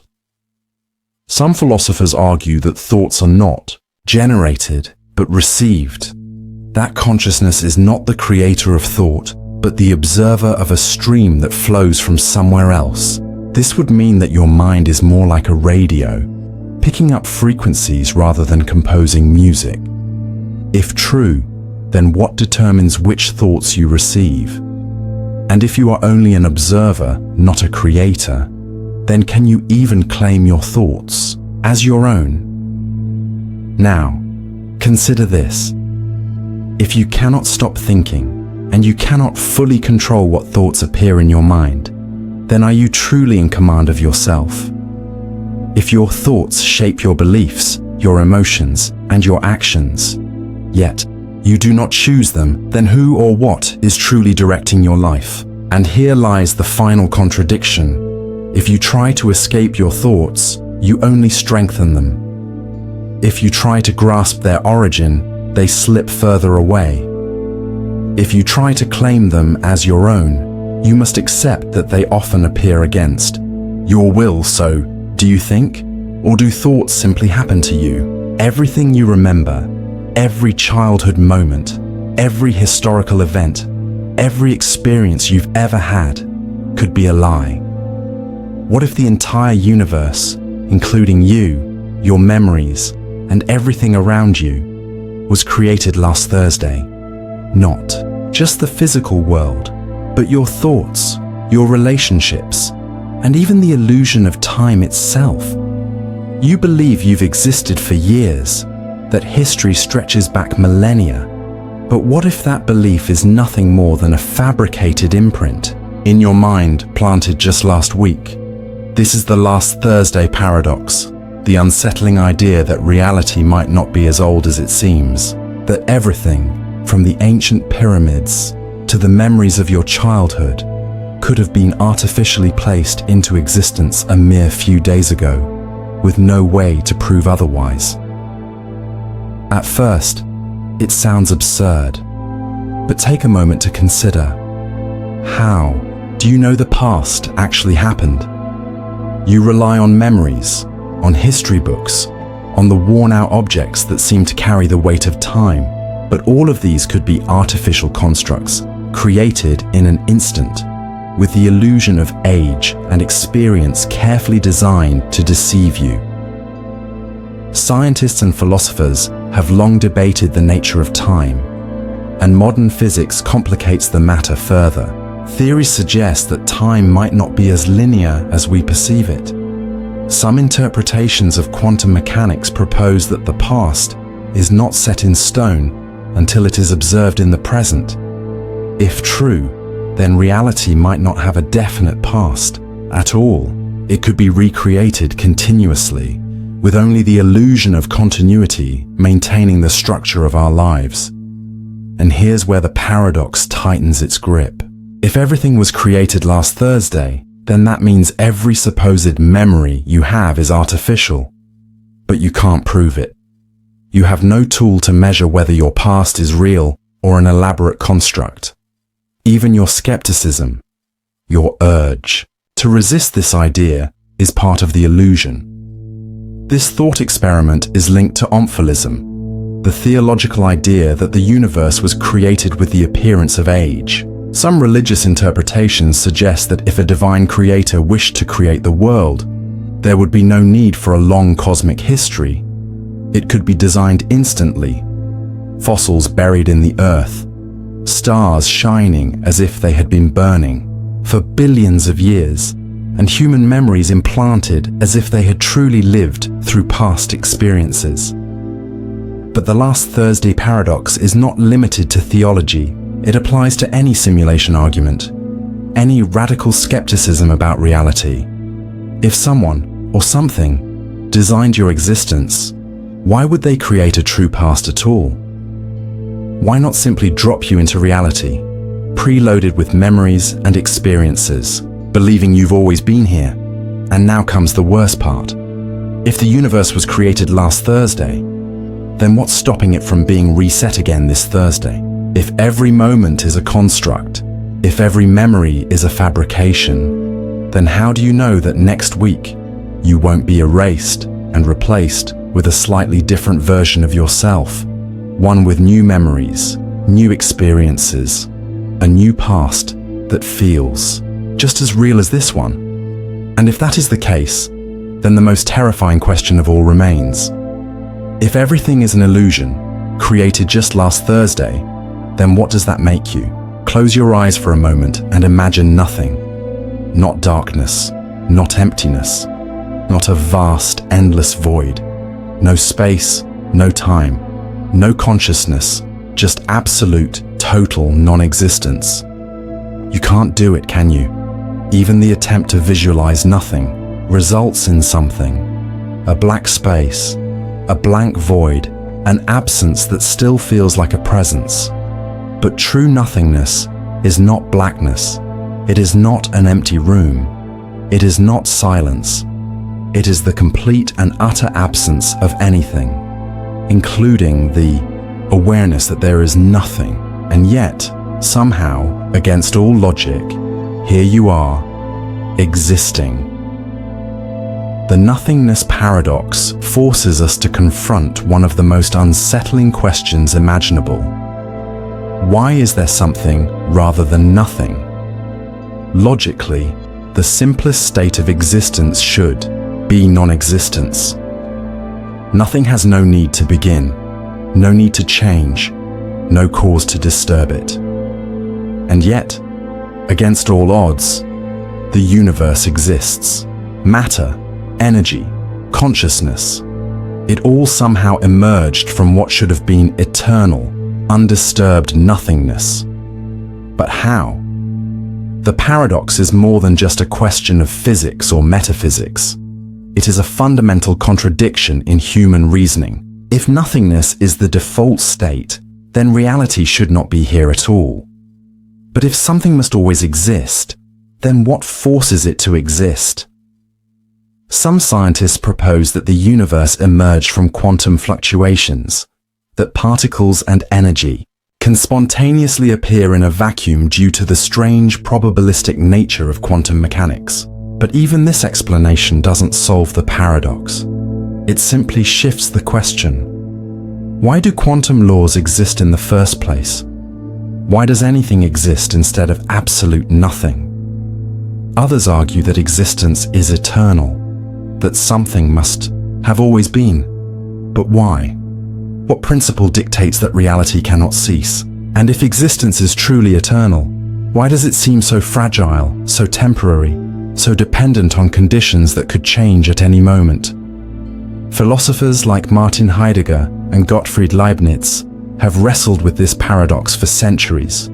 Some have suggested that nothingness is a meaningless concept, that the idea of non-existence is itself a human illusion, and that something must always be. But this explanation feels unsatisfying, like an attempt to escape the question rather than answer it. And here's where the paradox turns inward. If non-existence is the default state, then why do you exist? Why are you conscious in this exact moment, inside this particular body, experiencing this reality? Why were you not left in the infinite void of nothingness, never to be? You might argue that your existence is simply a consequence of biological evolution, of atoms assembling in just the right way to create a thinking being. But that still does not answer why such a process exists at all. Now consider the most terrifying possibility. What if nothingness is still the true state of reality? What if this, your life, your mind, your memories, is nothing more than a flickering illusion, a temporary disturbance in the void? What if, at any moment, existence could simply blink out, returning to the state it was always meant to be, silent, empty, and without awareness? And if that happens, would you ever know? Imagine waking up one day and finding that something feels off. You look around, and everything appears as it should. Your room, your hands, the world outside your window. but something within you senses a subtle shift. Colors seem slightly duller, sounds feel a little flatter, and sensations on your skin register just a fraction less vividly. You shake it off as tiredness or distraction, but the next day, the feeling is stronger. The vibrancy of the world continues to fade, slipping away in increments so small they're almost imperceptible. Days pass, then weeks. The changes persist. The taste of food is still there, but it's hollow, stripped of depth. Music registers as mere vibration, stripped of its emotional resonance. Your reflection in the mirror stares back at you, unchanging, yet you feel less of yourself behind those eyes. At what point, if at all, do you cease to be you? The fading Qualia paradox presents an unsettling thought experiment. Suppose over time, the neurons in your brain were gradually replaced with artificial components. One by one, each biological process that generates your thoughts, emotions, and sensations is substituted with a perfect synthetic counterpart. This artificial system still functions just like a human brain. It processes information, reacts to stimuli, and even mimics the intricate dance of neural signals. At first, nothing feels different. The changes are too small to notice. But as more and more of your original biology is replaced, an eerie question looms. If your consciousness depends on the intricate subjective experience of qualia, the raw feeling of seeing red, tasting sweetness, or feeling pain, what happens when those qualia begin to degrade? Does an imperceptible, gradual replacement mean that you remain you throughout the entire process? If so, what stops you from being entirely artificial while still retaining your conscious experience? If not, at what exact point does your consciousness flicker out? Is there a threshold where you become nothing more than an automaton, processing information, but no longer truly experiencing it? Some philosophers argue that qualia, the internal first-person experience of reality, cannot be meaningfully reduced or replaced. If true, then the moment even one artificial neuron takes over, something about you changes. Others claim that consciousness is nothing more than computation, that if the process remains intact, experience remains the same. But if that's the case, how do you explain the creeping loss of depth, the fading of the richness that makes life feel like life? And then comes the most disturbing possibility. What if this process is already happening to you? What if from the moment you were born, the vibrancy of your perception has been slowly dimming, so slowly that you never even noticed? What if the richness of experience you once had as a child has been gradually stripped away, leaving you with only a dull echo of what once was? How would you even know? And if your qualia were to completely fade, if your consciousness were to dissolve into a perfect simulation of awareness without the raw feeling of experience, would you even realize you had become something else? Or would you, right now, already be there? You wake up one day to an unfamiliar silence. The world outside is the same. Buildings still stand, the sun still rises, the air still carries the scent of earth and time. But something is missing, something fundamental. There are no people.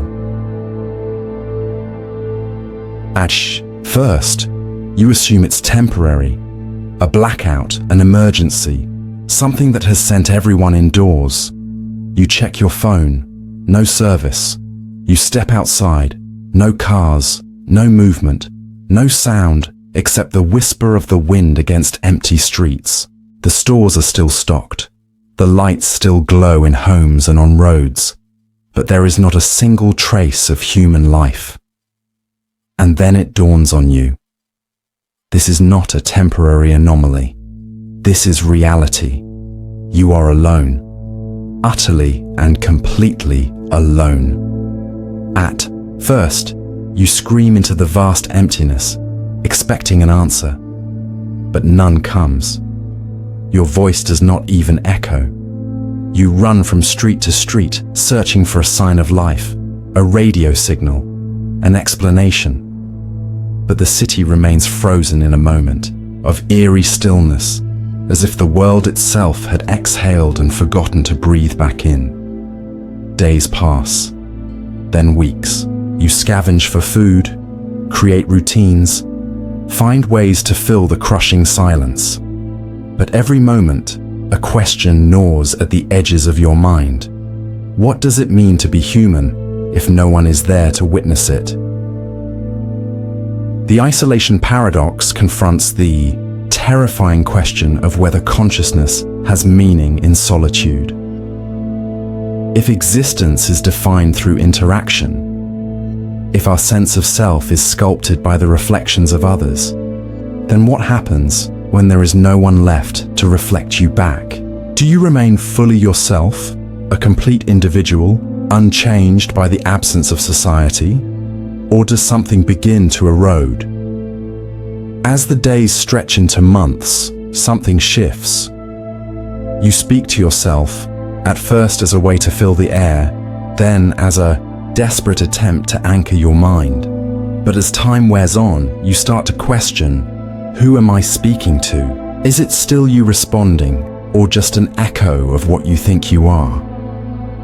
You pass a mirror and hesitate before looking, because in that reflection you wonder, am I still the same person I was when the world was alive, or has something essential and disappeared along with them? The philosopher Jean-Paul Sartre argued that existence precedes essence, that we define ourselves through choices, not through an inherent, preordained nature. But what if the act of defining oneself requires an audience? What if the you that exists in solitude is not the same you that existed in the presence of others? And then a darker question slithers into your mind. If you are the last consciousness in existence, does existence itself still hold meaning? If a world exists but there is no one to perceive it, does it still exist in any meaningful way? And if a person lives but there is no one to recognize them as a person, are they still human, or are they just a ghost wandering through a reality that has already forgotten them? You are watching yourself, not in the casual way you glance in a mirror or catch your shadow stretching across the pavement, but in a way that feels deeply unsettling, as if you have split in two, one part of you standing outside yourself observing. The moment you turn your attention inward, something shifts. The very act of observation changes the thing being observed. This is not just an abstract philosophical concern. It is a fundamental problem built into the nature of reality itself. In the world of quantum mechanics, this phenomenon is known as the observer effect, where merely measuring a particle alters its behavior. Particles exist in a state of possibility, hovering in multiple states at once, until someone looks. The moment they are observed, they collapse into a single reality. Now, ask yourself, if this is true at the smallest level of existence, why would it not also be true for you? Think of every time you've become aware of your own breathing. It was automatic, effortless, until your mind fixated on it. Now, suddenly, your breath feels unnatural. You try to control it. You can't quite return to the state of unconscious ease. The very act of noticing it has changed it. It goes deeper. Have you ever become aware of your blinking, your heartbeat, your posture? The second you focus on them, they feel wrong. You try to blink normally, but suddenly, what is normal? You attempt to sit naturally, but now every position feels forced. Your body was fine until you decided to observe it. And it is not just physical sensations. Your mind follows the same rule. The moment you try to recall a memory, you alter it. Studies in neuroscience confirm this. Every time you retrieve a memory, you rewrite it. The past is not a fixed, unchangeable record. It is a living thing, warping and shifting with every recollection. The past you remember is not the past that happened. But now we reach the true horror.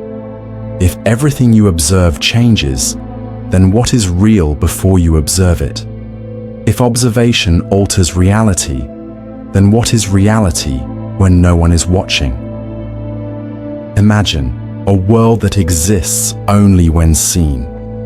A reality that collapses into nothingness in the moments you look away, in the gaps between your blinks, in the seconds before you regain consciousness from sleep. How do you know the universe is there when you're not looking? You assume it continues. You assume that the chair behind you remains exactly where it is. You assume that the people you are not currently observing go about their lives. But you do not know. You cannot prove that reality is stable in your absence. It could flicker in and out of existence like a dying signal. You could close your eyes and wake up in an entirely different world with no memory that anything had changed. You think you are a continuous being moving through a stable reality. But what if you are merely a sequence of observations? What if your consciousness is like a film reel, individual frames flashing one at a time, creating the illusion of flow? What if, between every instant of awareness, there is nothing? Consider this. Have you ever woken up in the middle of the night, unsure for a moment of where you are? For those few seconds, the world is blank, unformed, undefined. Only when you piece together your surroundings does reality snap back into place. What if that happens all the time, but you never notice? Now let's take this further. Imagine an endless hallway lined with mirrors. You stand at one end, staring down its infinite reflections. Each step you take alters the images. The reflections shift, slightly out of sync. You are observing copies of yourself, but are they truly you? Or are they separate existences collapsing into reality only when observed?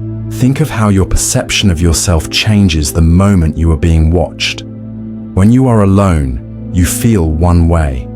Your posture is loose, your expressions unfiltered. But when you are in front of a camera, something shifts. Your awareness of being observed makes you act differently. Even when you are simply aware of the possibility of being watched, your behavior changes. You are never truly yourself under observation. So then, who are you when no one is looking? And if you are always observing yourself, always reflecting on your own existence, then are you constantly warping your own reality? Perhaps there is no real you, only shifting perceptions, only an identity shaped by the act of observation. You cannot escape it. You cannot look away from yourself. And if observation is what makes something real, then what happens when you stop observing? Do you disappear? Or were you never really there to begin with? There is someone else inside you, a presence that isn't quite you, but has always been there, lurking just beneath your conscious awareness. You assume that you are a singular being, a cohesive self, bound together by memory, identity, and continuity. But what if you are wrong? What if the person you think you are is just a mask, a fragile construct hiding something far more disturbing? Right now, try to pinpoint the exact location of yourself. Where are you in your body? Are you behind your eyes, steering the machine of your flesh? Are you in your thoughts, in the stream of words running through your mind? If you say, I am me, then who is saying it and who is listening? This is where the nightmare begins. The truth is, there is no single unified self. Neuroscience confirms this. The brain is not a central command center, but a chaotic network of competing impulses. Different regions of your mind fire independently, often contradicting each other. You feel this every time you hesitate, every time you argue with yourself. It is not just one voice inside your head, it is a crowd, each part pulling in a different direction. But if you are made of many selves, then which one is real? Think of a time you acted impulsively, doing something completely out of character. Who was in control in that moment? Was it really you? Or was it something deeper, something hidden? And when you regret it later, which version of you is the real one? The one who acted or the one who wishes they hadn't? This is where the phantom, self, emerges. There are parts of you that function without your awareness. When you speak, words form on your tongue before you consciously decide what to say. When you reach for an object, your hand moves before you fully process the action. Your emotions rise and fall without permission. Someone, something inside you is always acting before you decide to act. And then there are the times your mind betrays you completely. Déjà vu. The eerie sensation of having lived this moment before. Who inside you remembers it? Sleep paralysis. Waking up in a frozen body while an unseen presence watches from the darkness. Who inside you is aware while the rest of you sleeps? Or worse, have you ever felt not like yourself? Have you ever stood in a mirror, staring at your own face, feeling like a stranger? What if the real you, the original you, was lost long ago? Perhaps your identity is a thing that is constantly dying and being replaced, an illusion sustained only by memory. But memory is unreliable. It changes every time you recall it. It fades, distorts, and warps. Your past is not fixed. And if your past is unstable, then so are you. You believe you are one person, moving through time. But what if you are merely a series of disconnected selves, stitched together by a faulty narrative? Now, let's go deeper. There is a phenomenon called the silent passenger, the part of your mind that observes but does not act. Right now, as you listen, something inside you is simply watching. It is not thinking, not speaking, just aware. That awareness, that thing, watching you, is it truly you or is it something else? Some have reported moments of dissociation so severe that they feel themselves floating outside their bodies, looking down as if they were a stranger. What if that part of you, the silent observer, has always been separate? What if you are merely the voice in the foreground, while something ancient and hidden watches from the depths of your mind? If you are not your thoughts, not your body, not your memories, then what are you? Perhaps there is no answer. Perhaps the self is a phantom, an illusion that only exists in the moment it is observed. And if that's true, then who is the one asking the question? There are moments in your life that have been erased, vanished, without a trace. Not because of time, not because of distraction, but because they were never meant to be remembered. Think about this. The moment before you fell asleep last night. Can you recall it with perfect clarity? The exact second when wakefulness dissolved into unconsciousness. You can remember lying down, feeling drowsy, but the transition itself is missing. It is as if your mind was never present for it at all. Now, widen the scope. There are years of your life you can barely recall. Days, weeks, entire months that exist only as vague impressions. What did you have for lunch on this exact date 5 years ago? Where was your mind wandering during the countless in-between? Moments of your daily routine. You have lived through them. They happened. And yet, for you, they are as good as non-existent. But here's the real paradox. What if there was a moment, just one, that was so profound, so unreal, that your mind refused to keep it? A moment that shattered everything you believed about yourself, your world, and existence itself, only for your brain to delete it.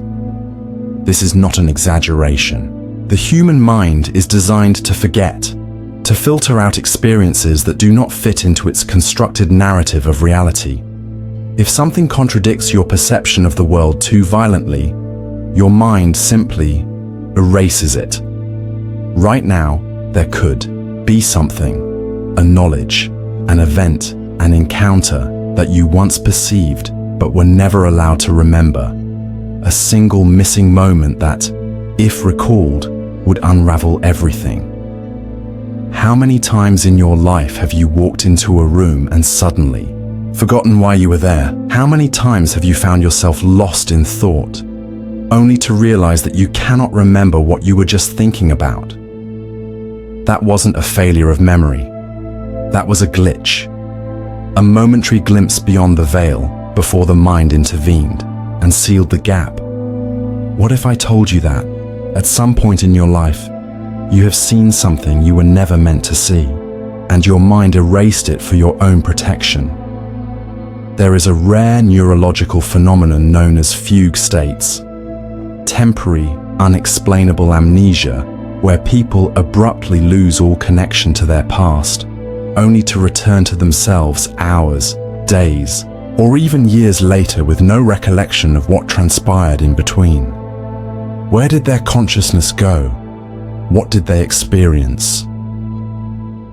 More disturbingly, there are cases where people recall something they were never supposed to know, and within hours the memory is gone. They remember remembering, but the content itself is missing, a void where a revelation once existed. Could it be that there are moments, whispers of forbidden knowledge, that your mind selectively erases? And if so, who is making that decision? You. Assume that your consciousness belongs to you, that your memory is under your control. But what if there is a hidden process, a failsafe built into your mind? A part of you that actively erases what it deems dangerous. Perhaps, right now, you have already uncovered something unsettling in this very moment, and in just a few minutes, you will forget that you ever read these words. Maybe this has already happened. Maybe it happens every night, in the moments before sleep, in the gaps between waking thoughts.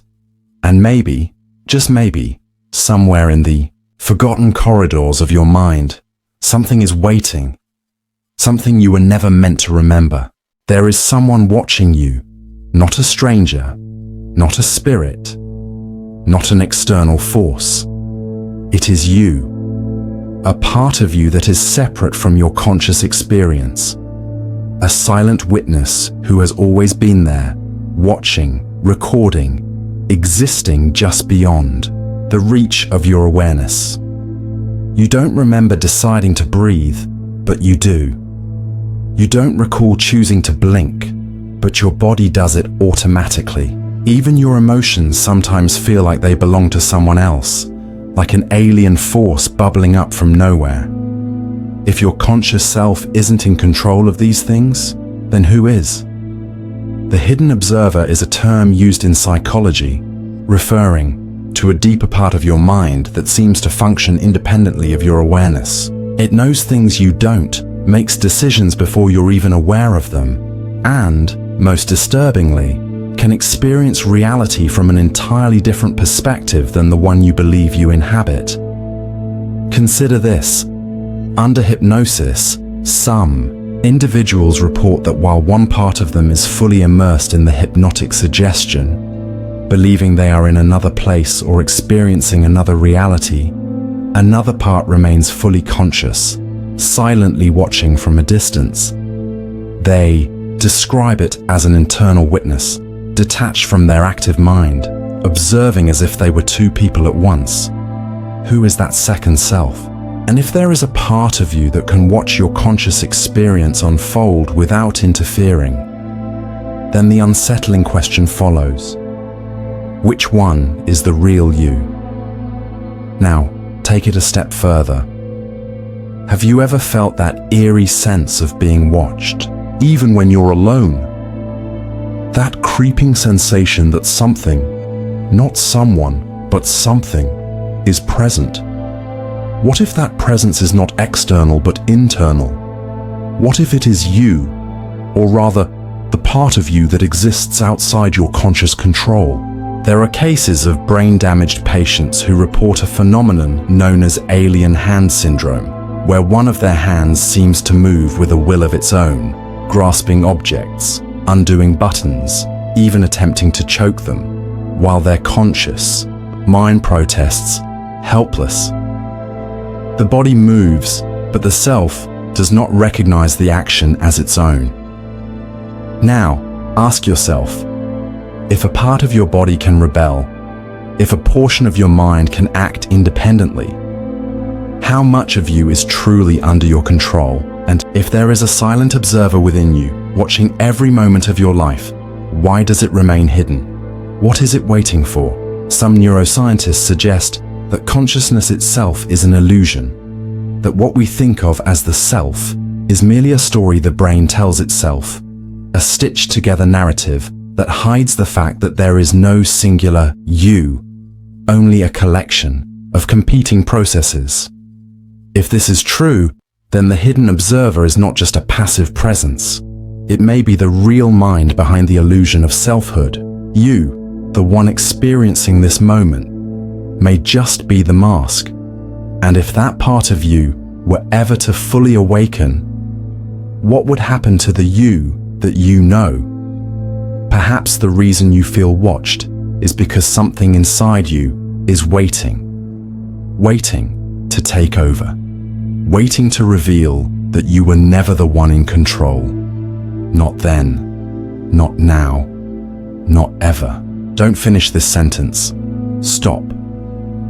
Let your mind hover over the words, grasping for meaning, but never quite reaching the conclusion. Let it remain suspended, like an incomplete melody, a story with no ending, a puzzle missing its final piece. That feeling, that itch in your mind, is discomfort, cognitive tension, the mind's desperate need to close the loop. But what if some loops can never be closed? Consider this. Every thought you have exists in a linear sequence. One follows another, building upon the last, each shaping your perception of reality. But what happens when a thought refuses to complete itself? What happens when an idea lingers in the shadows, half-formed, teasing your consciousness without ever solidifying into clarity? It sits there, unresolved, lingering, like a song you can't quite remember, like a dream that slips away the moment you wake up, like a word stuck on the tip of your tongue, trapped in some mental limbo, neither accessible nor forgotten. Now, think about your own mind, the sentences you've started but never finished, the thoughts that drift away before you can grasp them, the ideas that once felt urgent but vanished before they could become real. Where do those thoughts go? Most people assume that unfinished thoughts simply fade, that they dissolve into nothingness, lost in the vast neural network of your brain. But what if they don't? What if they remain, lurking just outside your awareness, whispering in the background like echoes of a conversation you can't quite hear? Some neuroscientists believe that the subconscious mind is an archive, a storage unit for everything you think but do not complete. That every lost idea, every unfinished sentence, every abandoned possibility still exists within you, influencing you in ways you cannot perceive. But what if there is more to it than that? What if an unfinished thought is not just lost, but waiting to complete itself, waiting for the right moment to emerge? What if right now there is a thought in your mind, half-formed, silent, patient, that is waiting for you to notice it? There are moments when something you cannot name tugs at the edges of your awareness. A sudden feeling of déjà vu, a flash of insight that disappears before you can grasp it. A sense that there is something important, crucial, just beyond your reach. What if those moments are not random? What if your unfinished thoughts are alive? What if they are evolving, growing in the shadows of your mind, forming connections you cannot see? And what if one day, all the unfinished thoughts of your life suddenly complete themselves at once? What if, in that moment, you realize that every forgotten dream, every lost idea, every abandoned question was not separate, but one single thought? A thought so vast, so complex, that your conscious mind could only handle it in fragments. And what if that thought, when finally completed, reveals something you were never meant to know? Something that changes everything. But then again, maybe this is just another unfinished thought. Maybe you were never supposed to get this far. Maybe you were meant to stop reading, to let it fade, to leave this idea incomplete, like all the others. But now, it's too late. The thought is already in your mind, and once a thought has begun, can it ever truly be unfinished? Or is it just waiting for the right moment to return? You stand before two doors. One leads to freedom, the other to eternal confinement. But here's the twist. No matter which door you choose, the outcome remains the same. It's not that the doors are identical, nor that someone else is controlling the results. No, the true horror of this paradox is that your choice never mattered to begin with. Did you ever really have a choice? Or were you only performing the act of choosing? Consider this. Every decision you've ever made felt like a conscious, deliberate act, an exercise of free will. But what if, beneath the surface, every decision was already determined? What if every time you struggled, weighed your options, and hesitated before picking a path, the outcome was already inevitable? You feel free, but are you? Let's explore. A simple example. Imagine flipping a coin. You decide, at this very moment, that if it lands on heads, you'll take a different path in life. If it lands on tails, you'll stay exactly as you are. You flip. Heads. A change is coming. You feel the weight of decision, the exhilaration of control. But pause for a moment.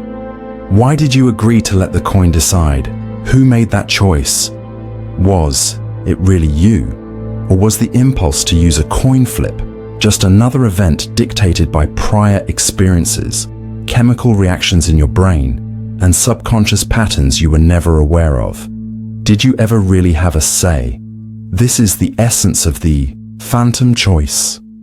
A decision that feels real, but was never truly yours to make.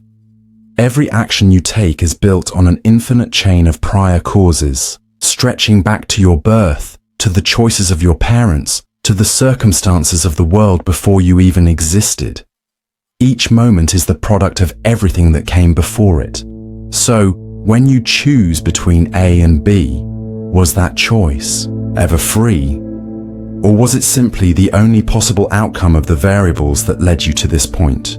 Determinism suggests that every event in the universe, including human thoughts and actions, is dictated by preceding events. In this view, free will is an illusion. You may feel like you're choosing, but every choice is just the inevitable result of a long chain reaction, like a row of dominoes toppling in perfect sequence. But here's where it gets even more unsettling. What if, right now, you attempted to break free?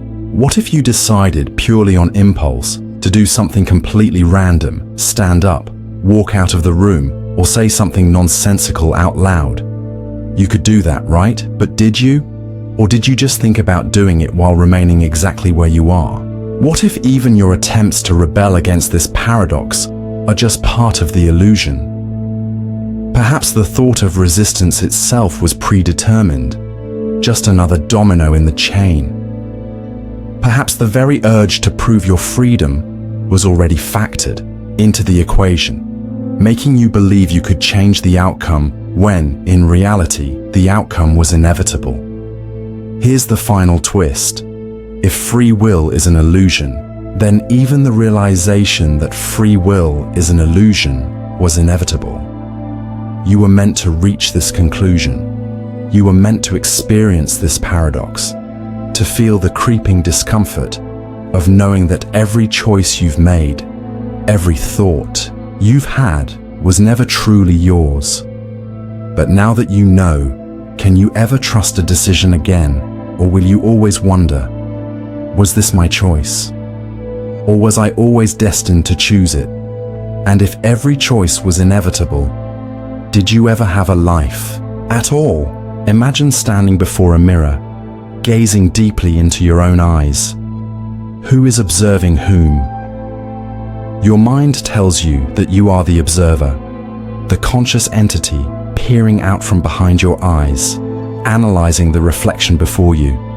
But now, ask yourself, what proof do you have that the observer exists at all? The mind is a strange thing. It insists that it is the one seeing, thinking, controlling. But what if this feeling of self, this internal watcher you believe is you, is nothing more than an illusion? What if there is no observer at all? This is the impossible observer paradox, the unsettling realization that while we believe there is a self at the center of experience, no such entity can ever be found.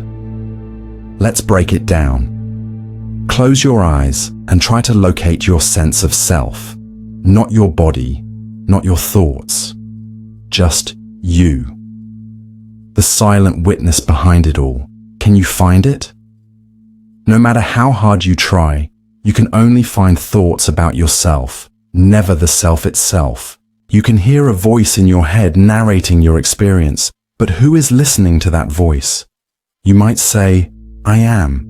But who is this I? Everywhere you turn your attention, you only find more thoughts, sensations, emotions, never a singular you. The very thing you believe yourself to be keeps slipping through your fingers, like a shadow trying to grasp itself. Consider a security camera pointed at itself. It records endlessly, capturing footage of itself recording, but can never truly see itself in its entirety.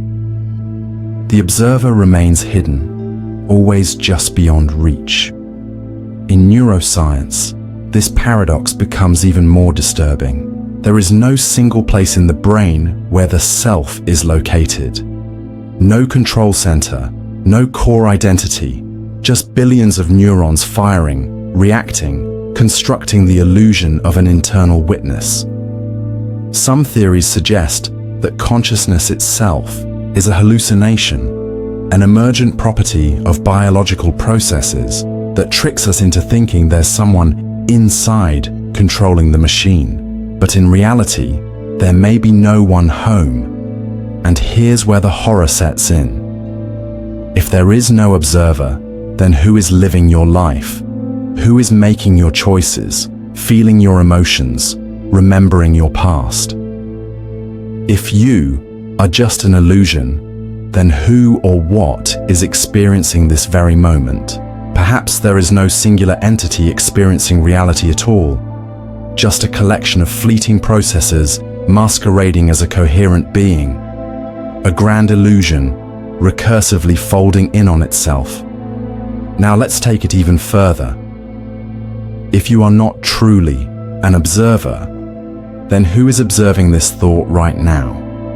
If you try to find the observer of this thought, you will only find another thought, and another, and another, each one leading in an infinite loop, a hall of mirrors reflecting reflections, but never revealing the original source. So, I ask you one final question. If the observer does not exist, then who is asking the question?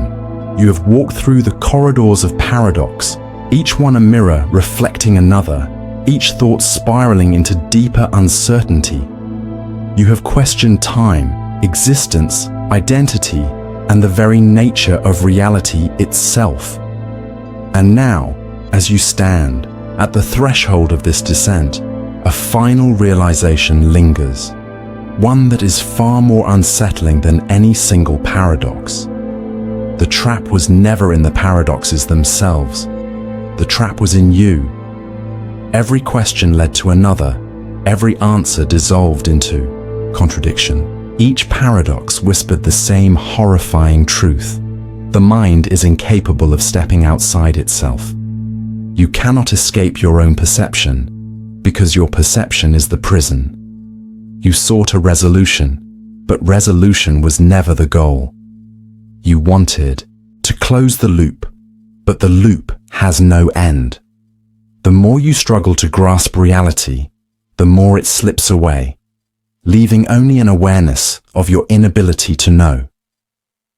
And now, the final question remains. If everything you have experienced is uncertain, if every thought is a recursive echo of another, then how do you know that you are real?